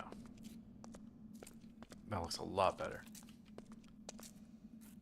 Now I just gotta get this side.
There. Sorry I've been quiet for a bit. I've been really trying to focus on making this look nice. That's cool. I have been doubling osmium. That's what I'm working on.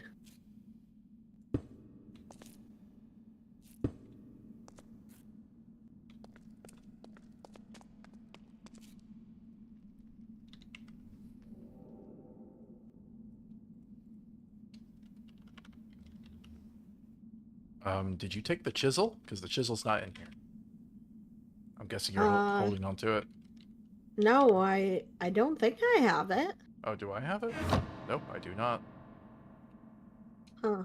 It's just gone. Well, didn't you have one when you did the work out on the Nexus? Yeah, a while ago, but it's not here anymore. Let me see if I have it. I don't I'm think just I making do. a new one.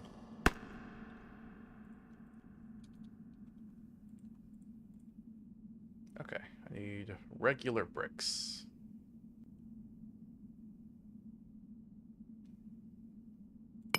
There we go.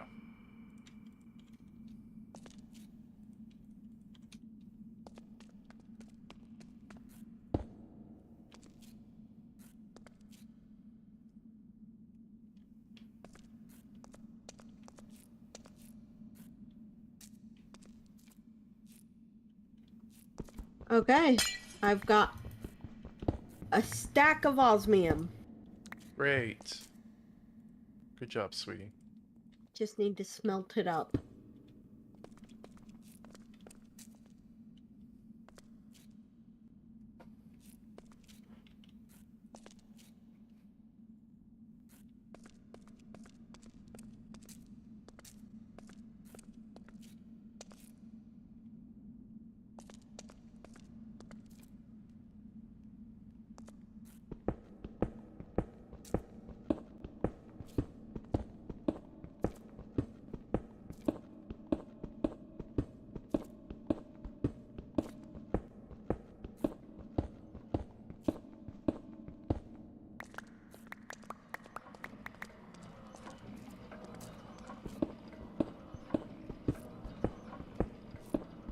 Is there anything you'd like to talk about? I've been so focused on getting the actual stuff. I haven't actually been doing a lot of chatting. I feel a bit bad about that. What? What? I think it's fine. You talk quite a bit, but What? hello, can you hear me? I can hear you, but you're freaking out and you won't tell me why. I'm not. Um, I just gotta. I've been trying to level up my wand, and it's so slow. I don't know how I'm gonna do it. I have no idea, sweetie. You can cheat if you really need to, just don't make yourself overpowered for no reason. I mostly just cheat whenever it's like just grinding and like I've already like done the work. It's just, do I want to do it for 20 hours? Well, there's a Tome of the Diligent, which is a charm that lets wands gain progression faster. That's complete nonsense to me. What, why? Like, I have no idea if that's meaningful. It will level up my wand faster without being OP. If you say so. So can I grab it? Because I it's have no literally idea. just a You might as well be speaking Spanish. I have no idea. Don't look to me for answers. okay. Because it only does part way. There we go.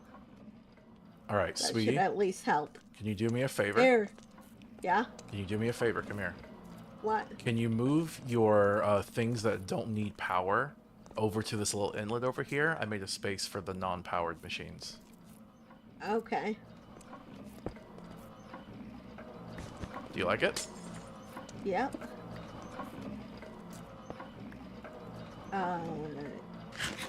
You don't want me to pick that up, do you? That is mine. Yeah. That's the water. Okay.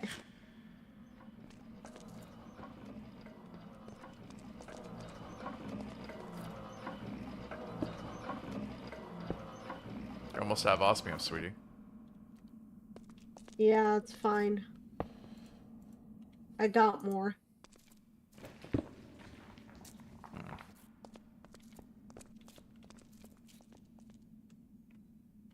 I need to tell it to input the water, and it will fill up with oxygen and hydrogen. Do you think we might ever need oxygen and hydrogen for anything else? I don't know. I doubt it. But, I doubt anything we'd be doing. but we probably will need water for other things, right? Yes. So let's not completely isolate the water block. Mm-hmm. Okay, so now I need to tell it how to get stuff in. It's connected. Upgrades. What is this? Redstone? Weird. So how do I tell it to take the water in? Okay, do I have to face it a certain way? Is that the answer?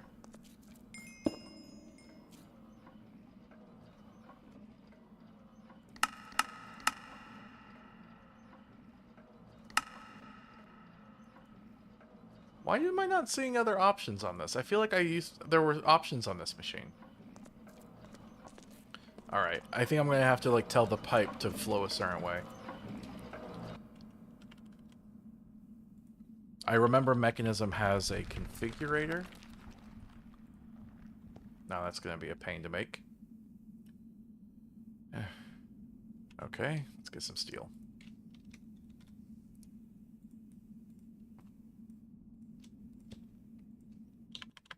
And some redstone. Oh, we already have redstone in there. You put extra.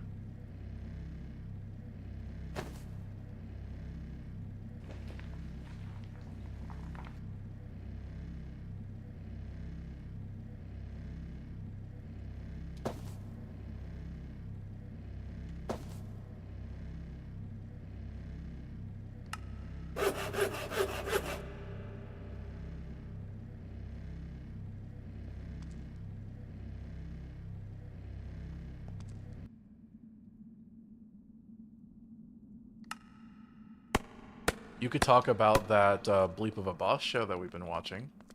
Oh my gosh, We yeah. we we liked Hasman Hotel, so we found there was another show made with the same people, so we decided to start watching that.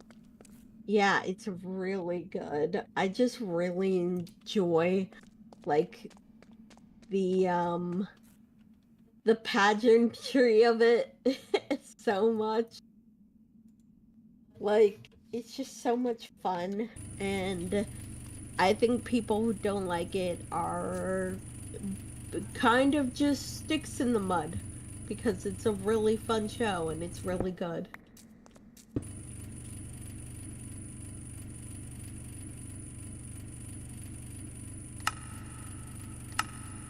Like the relationships between the characters and stuff is just so heartbreaking sometimes.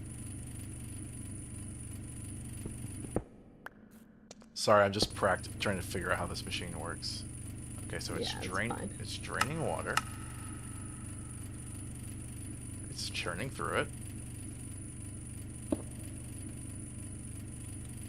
You can keep talking.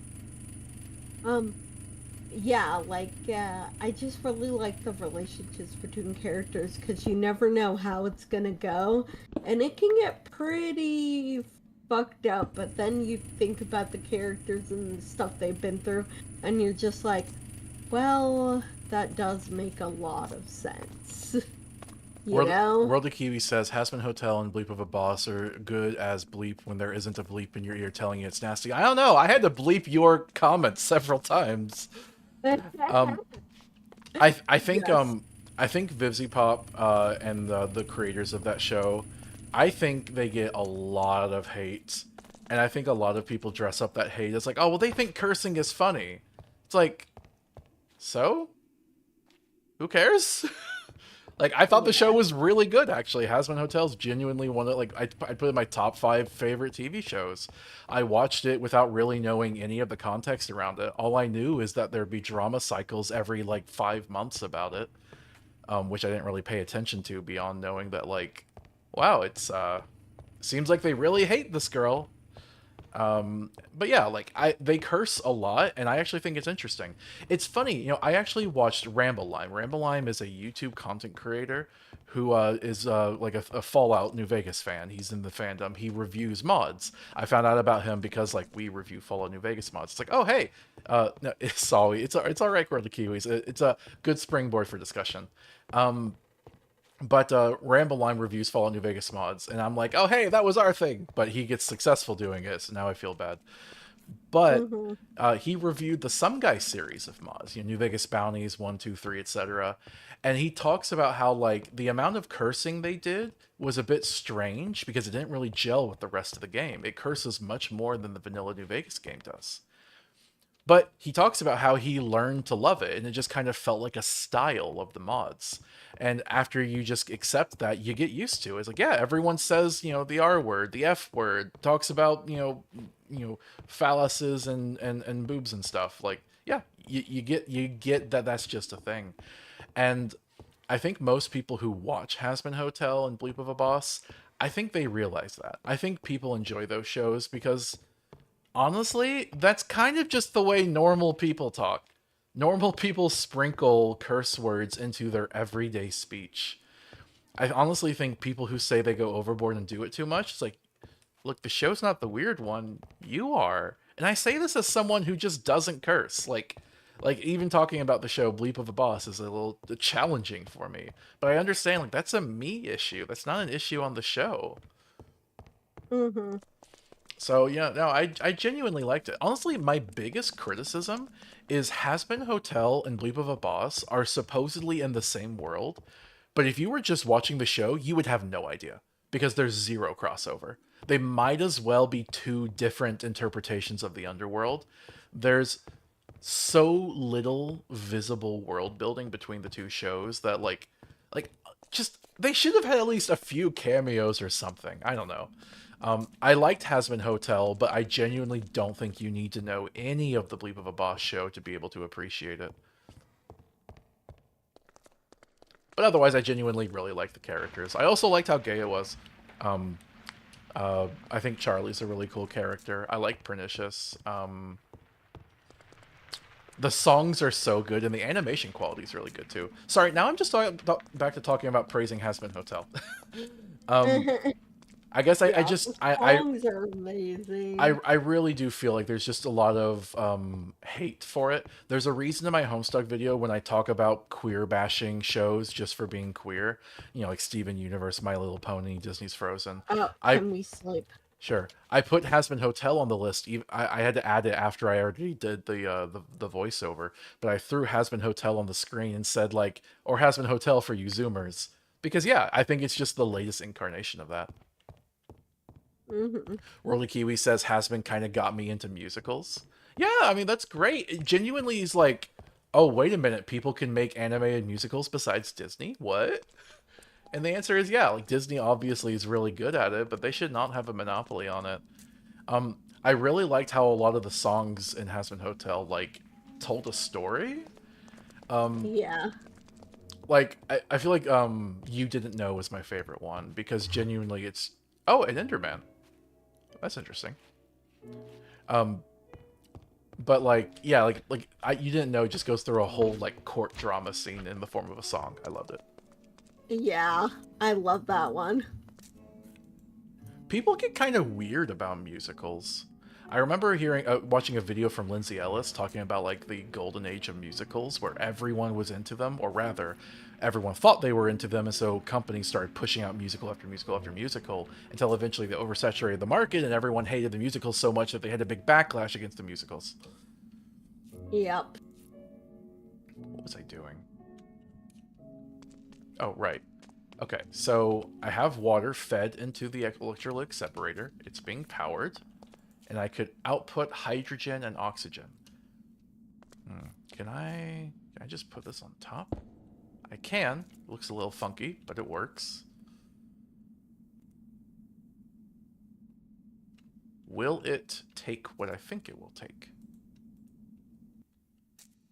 No. Okay, I think I have to put it on the side. This thing has a very specific orientation.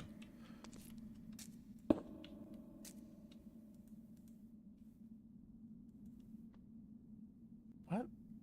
Why is it not taking it? Oh my goodness. Why is this thing so finicky? Oh, it's gas, not fluid. That's why. I need to make a gas pipe, I think. Gas tank, maybe?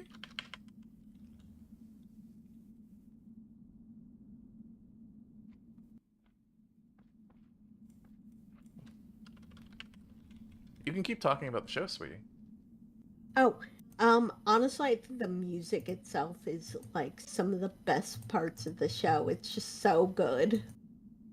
And an animated show that does literally a musical every time is insane. But they did it. You know, they do a song in like every single episode. It's impressive. And the animation quality is really good too. It just looks nice. Alright, it looks like transferring gas is going to be um, strange. Okay. Like I don't even know how to do it, honestly. I could do gas tanks, but that's not really what I'm looking for.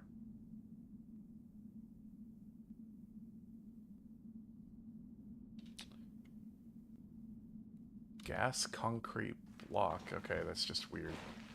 What about air if I type in air?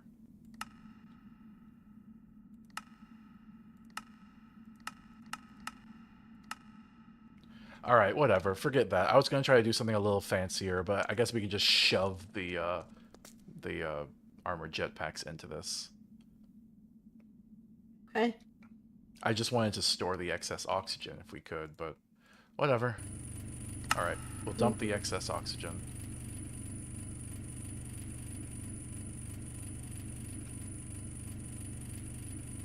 Alright, it's storing. I think I'm going to give it an upgrade so that it can fill it up faster. Okay. Didn't the Vox Machina Critical Role show also have some musicals because of Scanlan? Yeah, it does have some music. Yeah, I need to download some of that for listening on my free time. Yeah. It's good.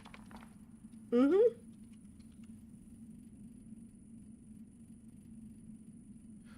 I was kind of looking while we were watching Hazbin Hotel and Bleep of a Boss for if there was any like problematic stuff. Because again, I said I saw the drama cycles, people trying to hate and like cancel Visipop or whatever, Vivian. Um, so I was like, okay, let's see if there's any like problematic stuff in the show. And I point this out because when people were trying to like hate on her, they were pointing out problematic things from the show as like evidence. Mhm. And I had never seen these shows.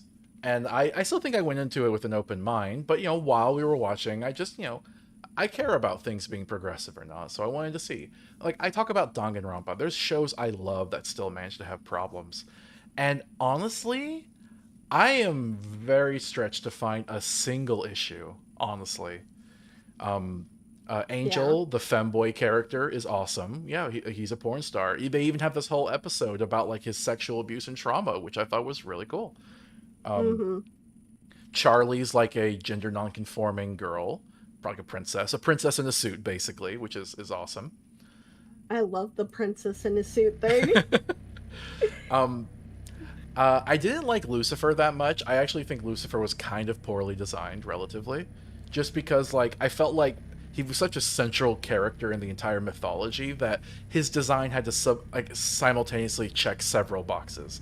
He had to be like he had to look half like Charlie. He had to look like like an angel, but also a fallen one. And because he's a leader of the underworld, he has to also have a circus vibe. They also made him really short, and they never explained this, but I think it's because his wife, Charlie's mom, is going to be like some type of Goliath. So big plus small equals normal size type of thing. Anyway, there was just a lot going on with him. There's a lot of symbology with a lot of the character designs, and sometimes it works, sometimes nah. Worley Kiwi says people are legitimately trying to make the fact that Angel is a man problematic. Uh, Also agreed on Lucifer. Yeah, I think people being mad at Angel is genuinely insecurity and homophobia. Uh, because when I first saw the Hazbin Hotel pilot, which was years ago, because Kira was like, "Hey, there's this cool thing I want you to see," showed me the pilot, and then I was like, "Okay, cool," and I checked out and didn't watch the show till it came out. Uh, but I'm gonna get out the menu. I can't think and craft while ranting. Oh, your pants look awesome. Thank you. But what is this purple gem over here? It's for disenchanting. I'm gonna use it to get the enchantments off your armor. Why is it so hard to keep the wall vibe going? Why does it Just have plug to it be a in over wall? here. Plug it in. It it's not even a box. If it was a box, I would totally agree with you, but it's like a gem. Does it have to be in line with everything else? Yes, you even specifically put it in between the two generators. There's a reason these heat things are here first. Okay. Fine. There. You This happy? this is our excess in, power, and this coal generator is our emergency power. Yes, thank you. Okay. Okay. Um, anyway, so when I first saw Angel, I was still, it was a number of years ago, so I was still relatively early on the whole progressive dynamic. There was still a lot of things I was learning. I honestly don't know if I was really even familiar with the concept of a femboy at the time. Yeah, because I knew about trans people by that point, but I didn't really know about femboys yet. Quite frankly, unless you're really online, like femboys are a very online thing. You don't really see them in everyday parlance. People talking about like Yeah. femboy hacker furries and stuff. Like, let's be real, a lot of them are closeted, or they're that Yeah. way online. They don't present that way in public. Yeah. But anyway, so I was a bit behind the curve. And so when I saw Angel, I was genuinely confused. Like, okay, they have a kind of a masculine voice, but it's also kind of like cartoony and rapscallion-y. Also, they're a spider, so I don't know what gender's going on with them, but they're clearly a sexy spider. And at one point, they pulled out something from the chest area. Now, I know this now that was chest fluff, and they had something stored in the fluff because spider. But watching it at the time, I thought they were pulling something out of their cleavage, out of his bra. So I actually thought like, oh, is this character female? It's hard to tell, but I would guess female. And then Kira was like, no, no, Kyle, that was supposed to be a guy. I was like, oh, all right, sure, fine. It doesn't hurt me. There's still a sexy spider person. And honestly, when the show actually came out in the very first episode, Angel addresses this. Angel mentions their chest fluff specifically. So I liked that for me personally. I was like, oh, okay, that will probably help clear it up for any ignorant people like I was. He specifically calls it chest fluff. So anyway, that was my perspective on it. If anyone says that's problematic, I genuinely think they're just being homophobic because it's a very queer guy. Did you know he only sleeps with other men? He acts like a horn dog the entire show, but watch, he will never ever do anything with a woman. So he's kind of like the gay best friend of Charlie type of thing, which is a trope. I think you could say like it's a bit of a played out trope, but they go into his romantic life. He is a main character. He's not just there to support Charlie. And also, let's be real, he's not great at supporting Charlie. Yeah. So I would argue if you do think it plays on the trope of the gay best friend, I think it subverts it in an interesting way. I think he's a fully fleshed out character. Quite frankly, I really don't know why people would hate him, except I think the only argument you would see, and I'm guessing on this, I don't know for sure, but I feel like hate on Angel would be, I'm angry because he should have been this other thing. And I really hate that stuff. That's some like woke scoldery right there. Like, hating a character who is diverse in their representation because they weren't some other kind of diverse in their representation, bullcrap. That's just like queer infighting, and I will not stand for it. Mm-hmm.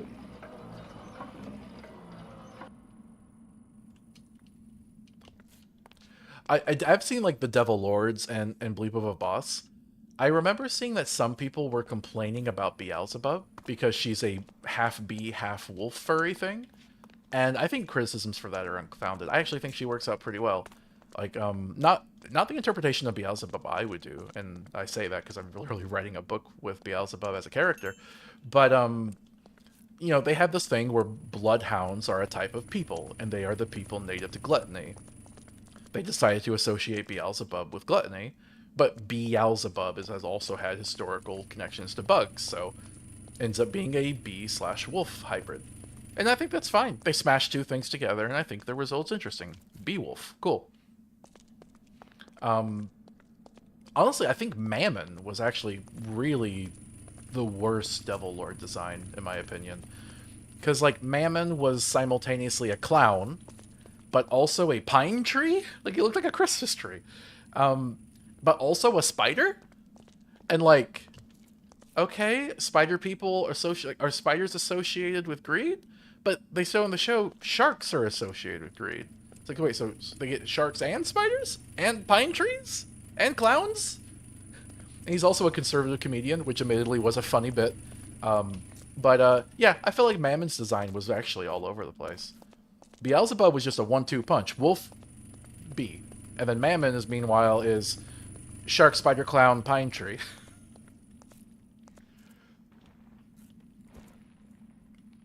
Did you want to get a word in there, sweetie? I mean, I think that's fair, but I don't know. I just really liked the show, and like it didn't bother me that much. His design. I mean, it's a bit character. It's not even really that important of a criticism. All of the main characters I think are pretty awesome. I had to I struggled for a little bit with Blitz and Stolas in Believe a Boss because they're basically cheating. And the show opens up with a very prominent statement against cheating, that cheating is wrong. So it was weird that, like, okay, but then why are these two main characters cheating? And you realize over the course of the show as they delve into the backstory of, like, oh, it's a very unhealthy marriage. Okay, I get it now. Yeah. Stella is the biggest bitch. I hate her so much. Yeah. I genuinely think Stolas is an interesting character. His whole thing is that he's basically from the nobility, but he's a nice one. A nice rich man. nice noble. Alright, I need 2 osmium. I only got 1. Here.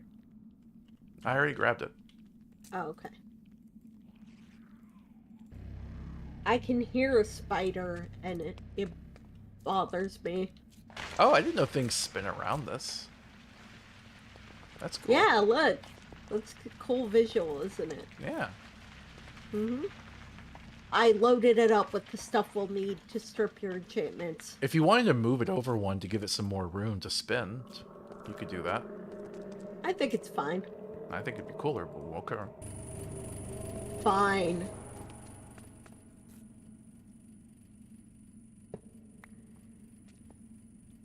Also, oh, what's his name? Moxie is voiced by Invader Zim. That was really cool.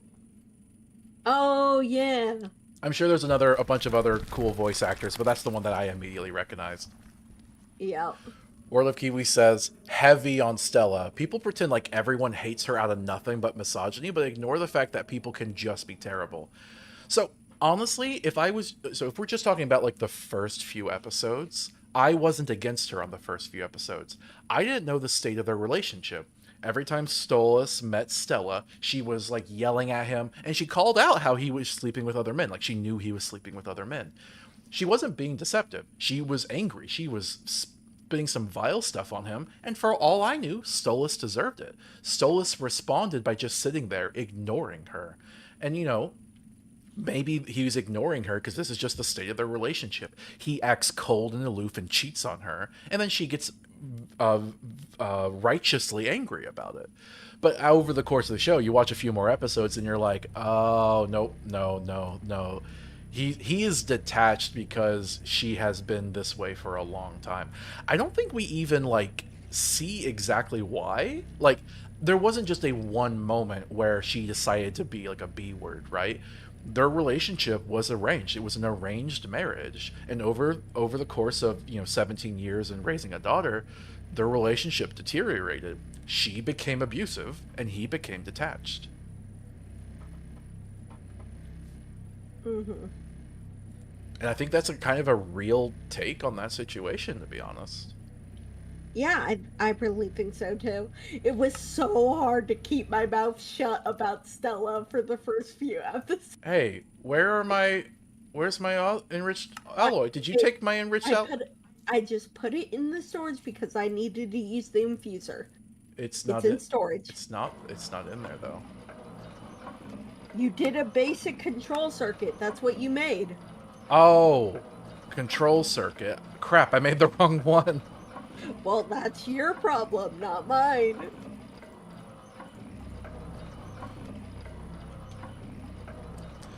I honestly I feel like the way that Believe of a Boss is set up with very brief episodes that take a lot of animation. It strikes me as a show that gets asked to do a lot but can only deliver so much. Animation is hard, and the quality of animation they do is really good. So Yeah. anytime I have a criticism of it, I'm like, oh, I wish they had done this. I have to temper that with how hard animation is.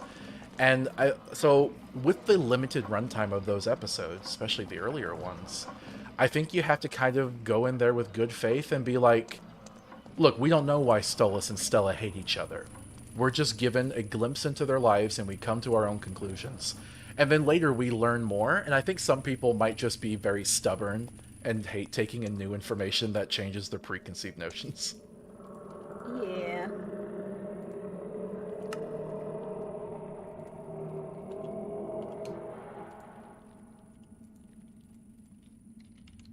Um, I had a piece of osmium I put away, and I tried to get it back out, and it's gone now. Hold on. I need my osmium. There. There you go, sweetie. Thank you. Two. Oh, yeah, I get two. Woo. I need one more ingot to finish my chest piece. There you go. I'm working on it. All right.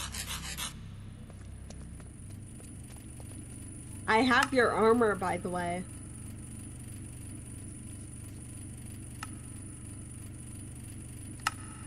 Do you think I could put two speed upgrades in the same machine? Yeah. With mechanism, you can stack upgrades. It means it will take more power to That's run, fine. We're good on power for now, for a while, actually. That solar but panel's doing its work. well then yeah, you should be fine. Okay. I Um, made myself an osmium chest plate. I'm not gonna make you one because I know that you're gonna wear the jetpack and stuff, but I need a chest plate for when I'm not wearing it. okay. Do you have one piece of osmium I could have? I have 30. You can add the rest of them. Oh, wow. Thank you. Yes, because I'm done with it. And I am done making the actual armor pieces. I just need you to give me your armor so I can strip enchants. Oh, I can do that. Um, Reminder, I want slime boots. And oh, do you need my armor jetpack to see if you can enchant that? Yes. Okay, there you go. Okay.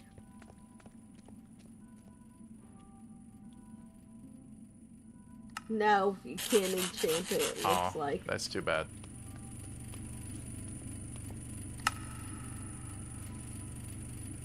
Alright, double speed. Wait, what?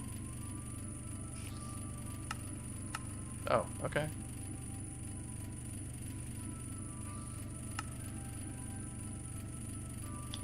Alright, so this electrical link separator is specifically here so that we can charge up our jetpacks.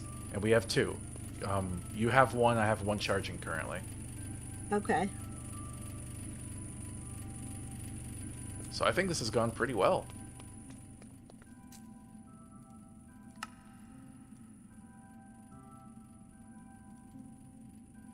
Okay. Okay, now I need an anvil. Alright. Got the jetpack. Okay. Good job. I think it looks pretty good. So, you're working on the armor. the armor? Yes. What's the progress on that? How's that going? I just need to enchant the new armor. By the way, do you like the water situation I have over here? Yeah, that's good. If we have any other machines that need water, we can still use it for that. It's pulling it straight from the ocean over here. This latex processing unit uses water. Wait, what? Which one? The latex processing unit, but the thing is it also needs the latex from the machine next to it. Oh, how did that get in here? It probably fell down the elevator shaft, and because it's a spider, it can climb. Okay. Well, so yeah, we could figure out a way to move this over here so it can also get access to the water. Yeah.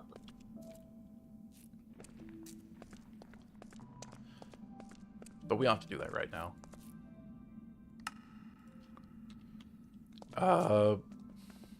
So I yeah. need to make these slime boots. Oh, here I can make the slime boots. Oh, okay. I want to see. We have that mod, right? Slime boots. Come on, come on. Yes, slime boots. Woo! Yeah. Oh, I need to make slime blocks. Woo! Yeah! This is gonna be awesome. All right. What time is it? It is 9 a.m. Let's go. I'm gonna go play around while you're making the armor. I need to enchant those boots. Wait, what? Oh. Do you want enchantment on the boots or not? Okay. Okay. Just gonna have some fun boots. There you go. Here, I'll just enchant them with some protection. Oh wait, protection doesn't go on them? What about Death Strider? Wow, okay. Can I not enchant these boots? No, I guess not. Can't enchant them. Okay. I guess you could still make me some other boots, and I could swap them out when need be, but I will be using the slime boots a lot. Yes, I know. How do you switch the mode for the jetpack? There's a button that you have to make it. Like, you have to go into options and set the button for it. Why are so many of my buttons? Okay, but which one is it? Do you know? It should have specific buttons for that. Armor mode switch. Okay. G is taken. H is taken. Well, let's see if G... Does G actually take it? It's a very loud sound. We can lower specific sounds, can't we? I don't know. I don't think so, actually. I thought we had a mod that lets you find specific sounds, like we did the waypoint. That was just a setting that we... Wait, okay, I think there probably is. I just don't remember how to do that. I know you've done this before, so it's baffling to me that you forgot. Yeah, okay, I know I did it, but I can't remember. Alright. Okay. So, wait. What? Here is your enchanted armor, as Oh. well as enchanted boots to switch them out. Wait, what type of armor is this? Oh, it's obsidian. It's obsidian. It's refined obsidian. Okay, that is cool. Um, to be honest though, okay, it glows a little bit, but okay, it's still purple. Yes, All right, not bad. Thank you. you're welcome. What type of enchantments they got? Okay, we have respiration, protection, armor, toughness, armor. Okay, wow, I'm really protected. Thank you. Mm-hmm. So I think now we just need to get like a food supply before we head out, right? Ye. Ah, I need to enchant my armor. oh, you gotta do that still? Yes. Okay. How do you make sugar?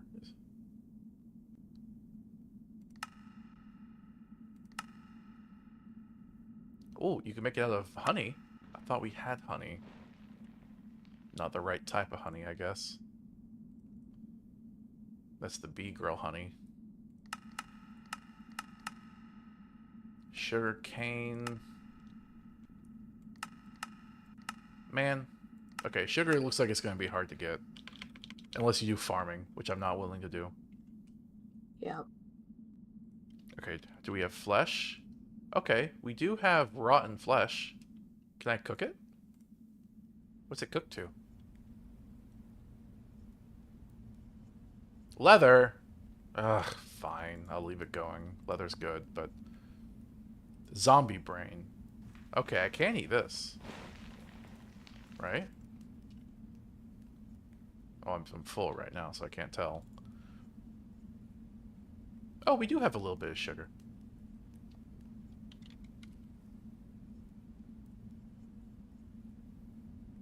Oh, you need defilement power to make the foul candy, though.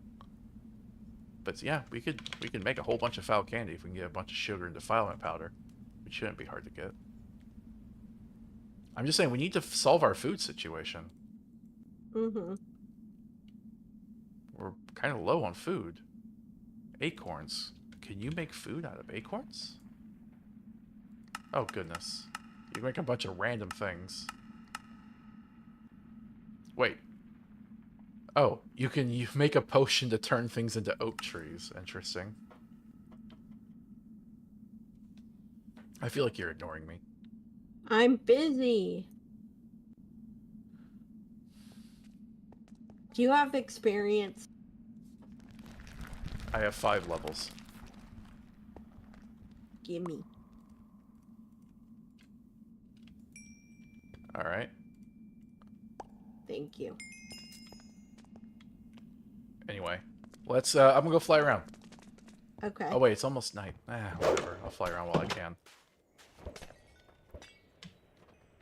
Are you breaking glass down there? Yeah. I Okay. was doing bottles of enchanting. Whee! You can just throw them and get the enchant, the levels. I'm flying!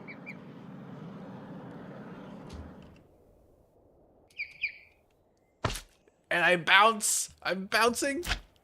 The bouncing is so much fun! Mm-hmm. Oh, I love it! No more fall damage!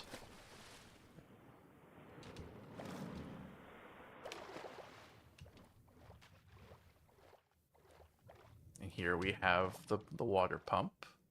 Nice. Oh, I love this so much! Mm. You're so cute.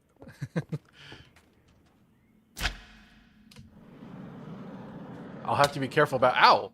I hit my head on something. Ow! What? What? How did I get poisoned? Oh, frog girl! How did you nab me? Oh, evil, evil frog girl. Oh, where that? I gotta fix that hole.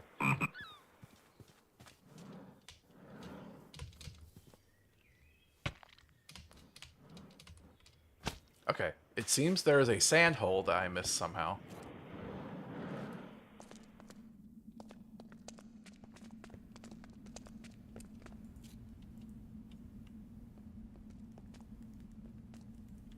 Let me go fix that.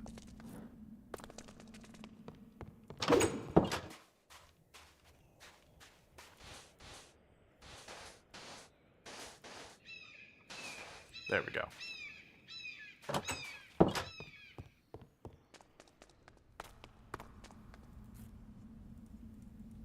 So can I eat the zombie brain or not? I gained a temporary warp.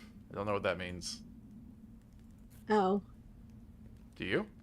that's some insanity. Oh. Because I ate brains. Yeah. So I don't have any good solutions to our food problem. Oh, I see Okay. some carrots. That's not... That's not going to be significant enough. We need to get a real solution. Oh, it's sleepy time. Okay. We need to not go into other dimensions until we have a steady supply of food. We can find food while we're there, but we want to come in at least with a stack of food, maybe more. All right. But right now, I'm going to go flying. Oh, what? Have fun, sweetie. What? Do you want to come with me? I eat fine. Whirly I'm Kiwi sweet. says, no, Kyle, you're going to get prion disease. Well, it's a zombie brain. Zombie kills the prions, right? That's how that works, yeah? Oh, we have a strange creeper over here who is not dying. There we go. All right. I could finally see what that island up there is all about. Let's go. Whee! I love this. Oh, the grass has grown here at the Nexus so much. Oh, I love it. Oh, you can enchant the armored jetpack. What? Why wasn't it working before? You need to do it using enchanted books in the anvil. You can't do it. You can't do it directly. All right. Well, I'm busy using the jetpack at the moment, but you can try it with the other one. Yep. Oh, this Nexus is going to look so awesome once it's varied up for the different dimensions. Okay, here we have some type of slime island. Purple slime. We have slime water. Interesting. Ooh, wait, bucket?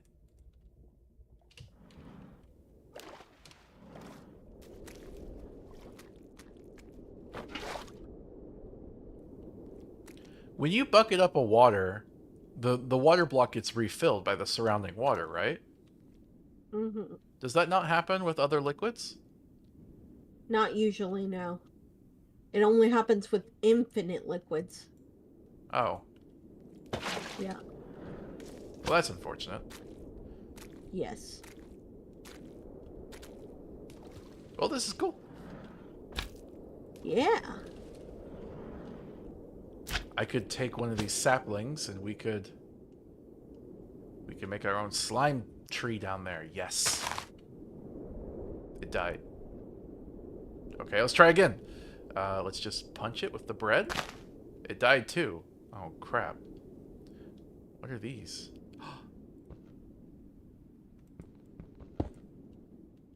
I can harvest slime from the tree. That's awesome. Okay. I just... Okay, if I swipe at the tree, will I get anything?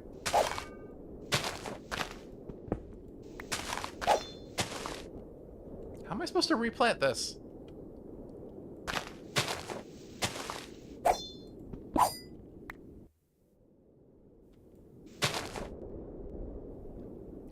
Alright, well that dream is dead. Sorry. Maybe I need to have shears? But I'm thinking this slimy fern might not be like a fern tree. I think it might just be grass. Maybe. Well, I don't want to destroy... There's only 2 trees up here. I don't want to destroy it just to get a seed. It's so high up. Clouds are everywhere.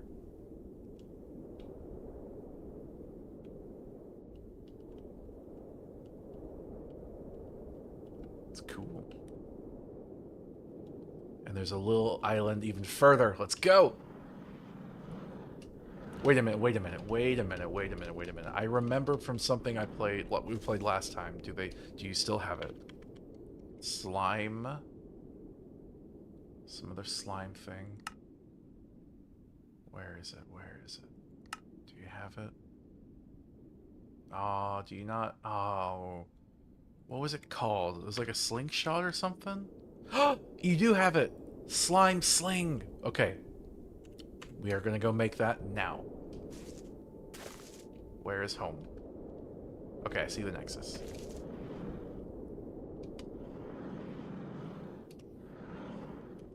I'm coming back home, sweetie. Okay.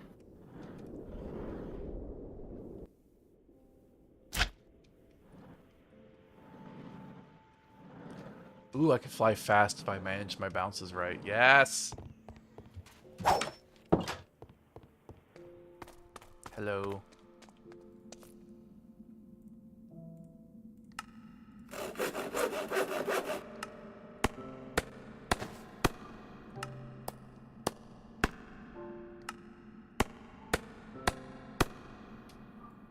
Sweetie, I have a gift for you. What? Oh, nice. Yeah, this is gonna be awesome. Alright, alright, By alright. the way, I put an enchantment on my boots called Feather Falling 2. Oh, nice. So I kind of want to see how that works. Wait. Do you want to... I was gonna say if you That want... game damaged me!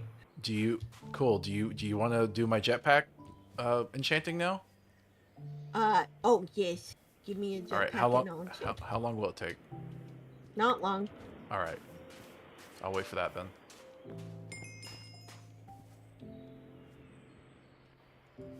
So see? I can bounce myself. And because I have the slime boots, I bounce even further. Double bounce. Okay. I need an enchanted book.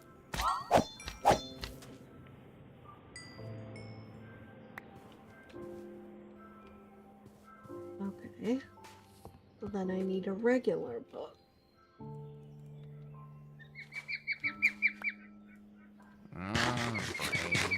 Brains.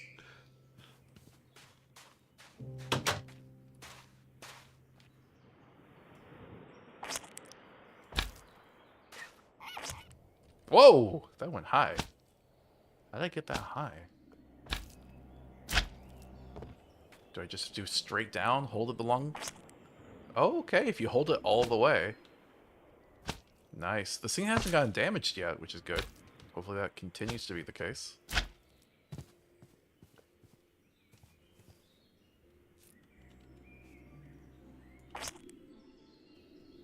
I love bouncing. This is going to make navigating the different dimensions so much easier. Yeah. How much longer on the jetpack, if you don't mind? There. There, I just put some protection on it. That'll be good enough for now. Alright, can you come deliver it to me? Yep. Thank you. There you go. Nice. Protection 3. Yes. I had to do some finagling to get that on there. Oh, it's purple now. Oh, it is? It doesn't look any different to me. It's purple and red for you. Oh, okay, yeah. Okay. You ready to fly? Yes. Alright, let's go. Oh, wait, hold on. No. Gotta do it at an angle. You don't want to go straight up. Whee! That's so fun. I love it. Okay, I still got injured, but not nearly as much as I would have normally. Oh. This boot enchantment's pretty good. Okay, cool. I just didn't want to wear slime boots, so... That's fine. Not all of us can be cool. Those mountains are tall. Small little flying island. Loot, yes. Treasure. What? There's just a book here called Gret? Mm-hmm. What? I can't even read it. More like Are, regret. are you going on the slime island? No, I'm on a tiny little island that was above it. And I got a book called Gret, but I'm telling you, it's regret.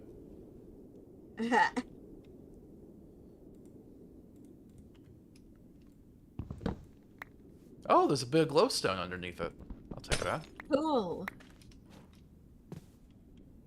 Alright, is that literally all that's here? I imagine there's not much more. Yep.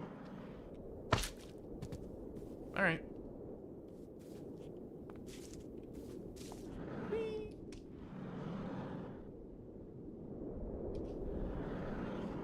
Wait, how far will I bounce if I go all the way? Okay, hold on.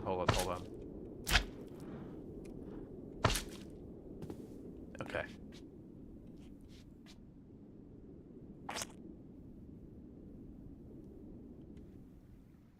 No! I landed in the water! I'm so close!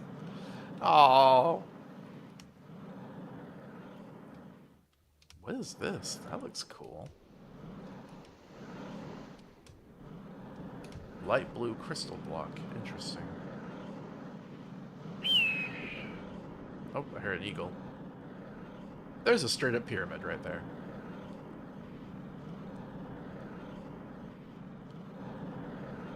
Alright. How high will I bounce? How high can I go?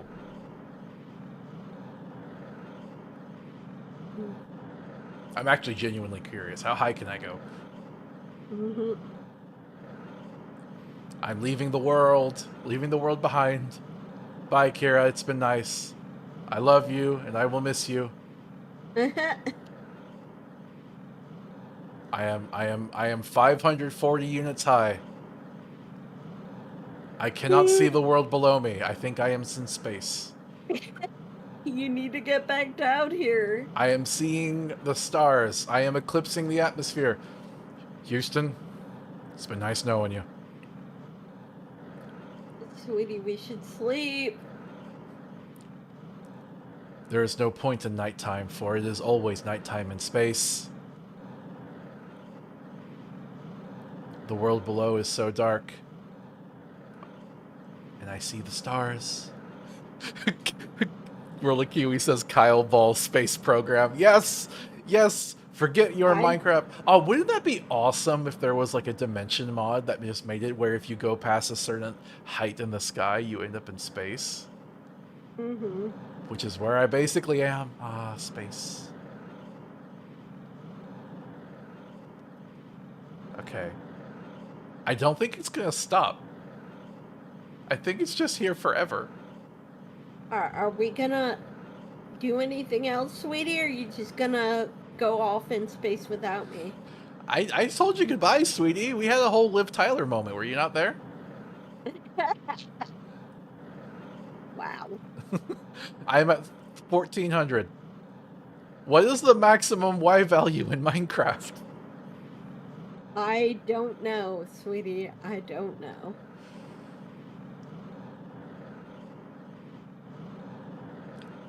The world below me is a octagon. I do not know what this means. That seems foreboding. I think I might have broken the game a little bit. Yep. Have I left the skybox? Is that what that is? I don't know, sweetie. Maybe. Doesn't seem like I'm getting closer to the stars.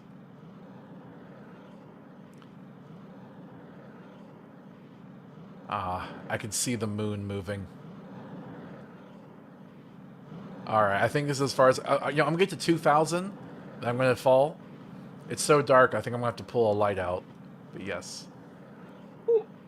We waited! Alright, 2,000. Let's get a light out. And fall! We're falling! Fall! Falling! It's still an octagon! I see islands! I see land! I see world! I see ground! I see ground coming very fast. Mm-hmm. Wait, that's it? That's the highest bounce like bull crap. I should have at least bounced like out of the atmosphere once. Oh crap. Oh, Cyclop girl coming to murder me. She doesn't appreciate. Oh goodness. A lot of monsters. They don't appreciate the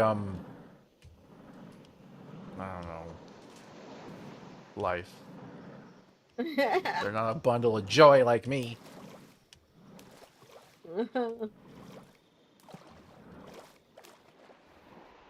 Alright, I'll just teleport back home. Okay. I think we have made good progress, good strides to being ready for dimension hopping. But genuinely, the only thing I'm worried about at this point is food. So, sweetie, no more playing around. What's our plan for food? I mean, we have a photogenic insulator. We could grow some sugar cane and in that and have it just Ooh, growing okay. and How do you do and that? then use the sugar.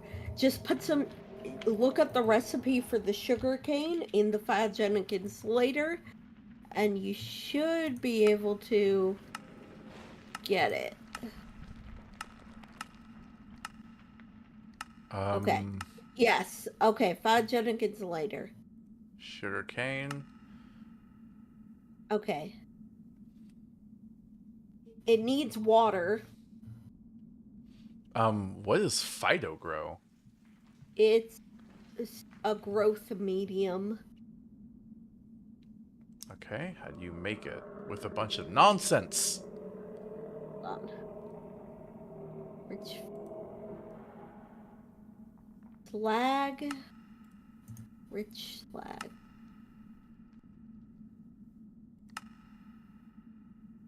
Okay, let me see. I need a redstone chicken and an iron chicken. Hmm. Yeah, this looks extremely difficult. It used to be a lot easier. Yeah, I remember this could you could use this to like grow more seeds or something, right? Yeah, I think maybe you can just grow it in there. It just won't like double it or anything if you don't have Fido grow in it. I'm not certain though. Right, so we'd be burning Phytogrow to multiply sugarcane. Yeah, But Phytogrow looks hard to make. it wouldn't be if I had the chicken for it, but the slag chicken is somewhat annoying to get. I need a flint chicken, which is the chicken that only chicken that you can. I need a flint chicken and a bone chicken, and then I could breed them into an iron chicken, and then I could make a slag chicken. And then if we had a slag chicken, it would be a lot easier.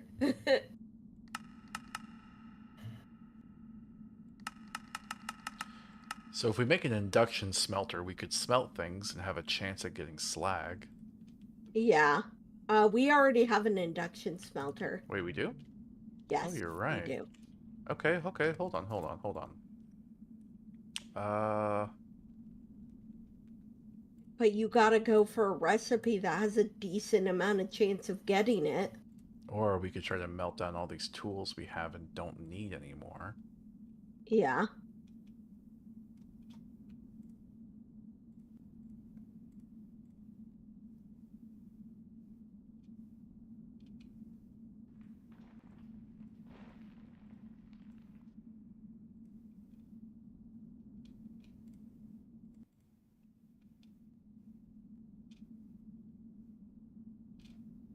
Interesting.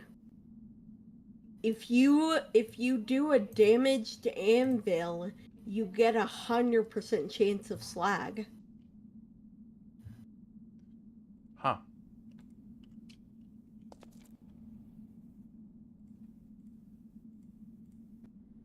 Okay, this is working.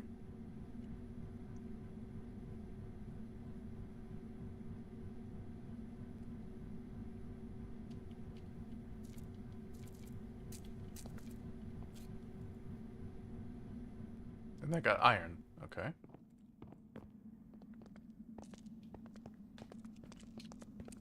Hi. Okay.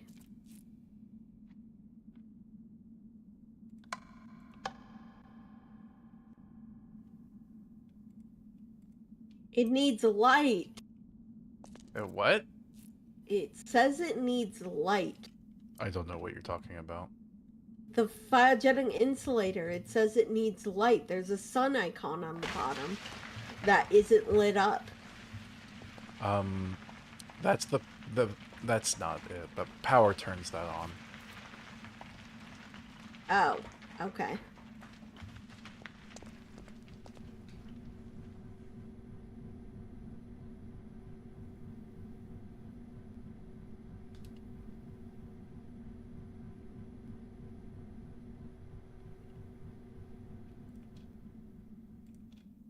Well, the induction smelter hasn't given me any slag yet. Hmm. I I should need an egg.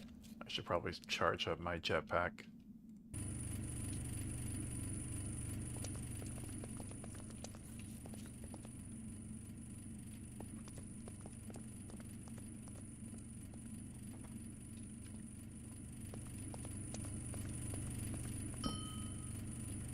Do you like the elevator? Yes.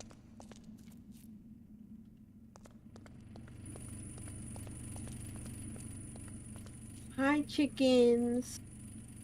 Oh, none of you are regular chickens.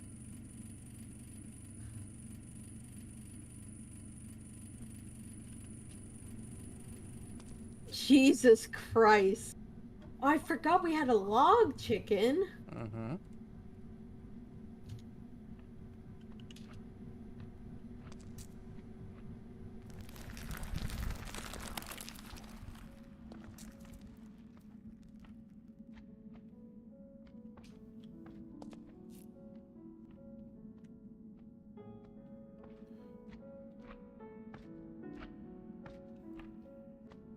Well, this isn't going to be a long-term strategy. We need to find a different way to get food. Okay. I think sugar's going to be out of the question.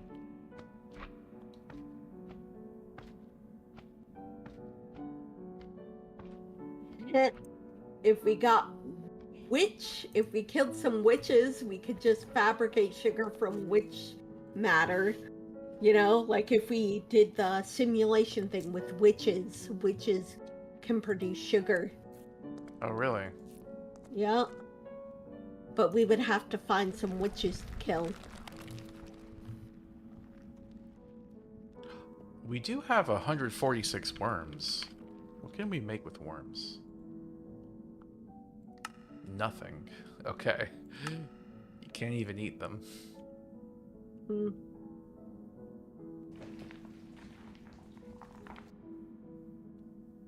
Man, we're so close to getting something.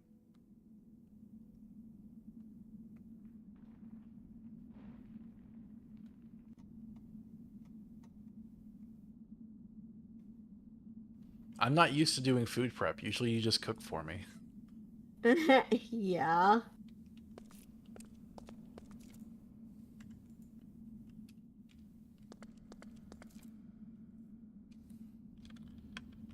Food. Okay, that's not helping me at all. Hamster food. Recipes. Oh.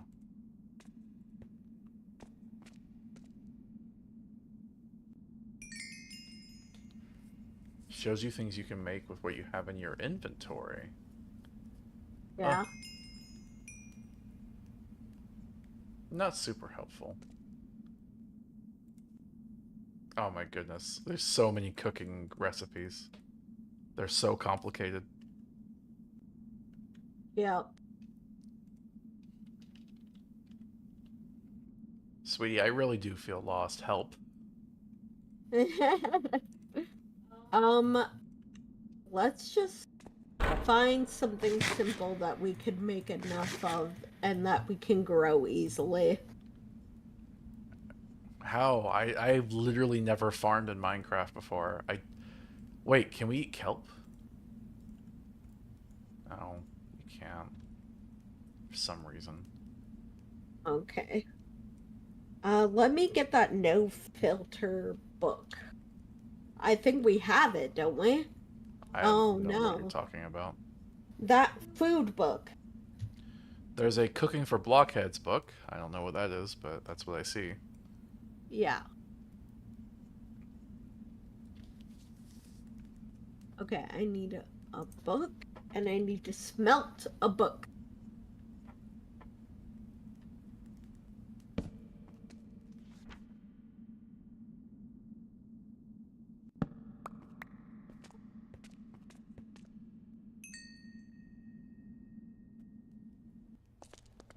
The slag. It's so frustrating the slag didn't work. Sorry. We have 42 baked potatoes. That's something. Yep. Okay. Now let me get all the food stuff we have out of here and see what I can make. I don't think that's going to help you, but okay.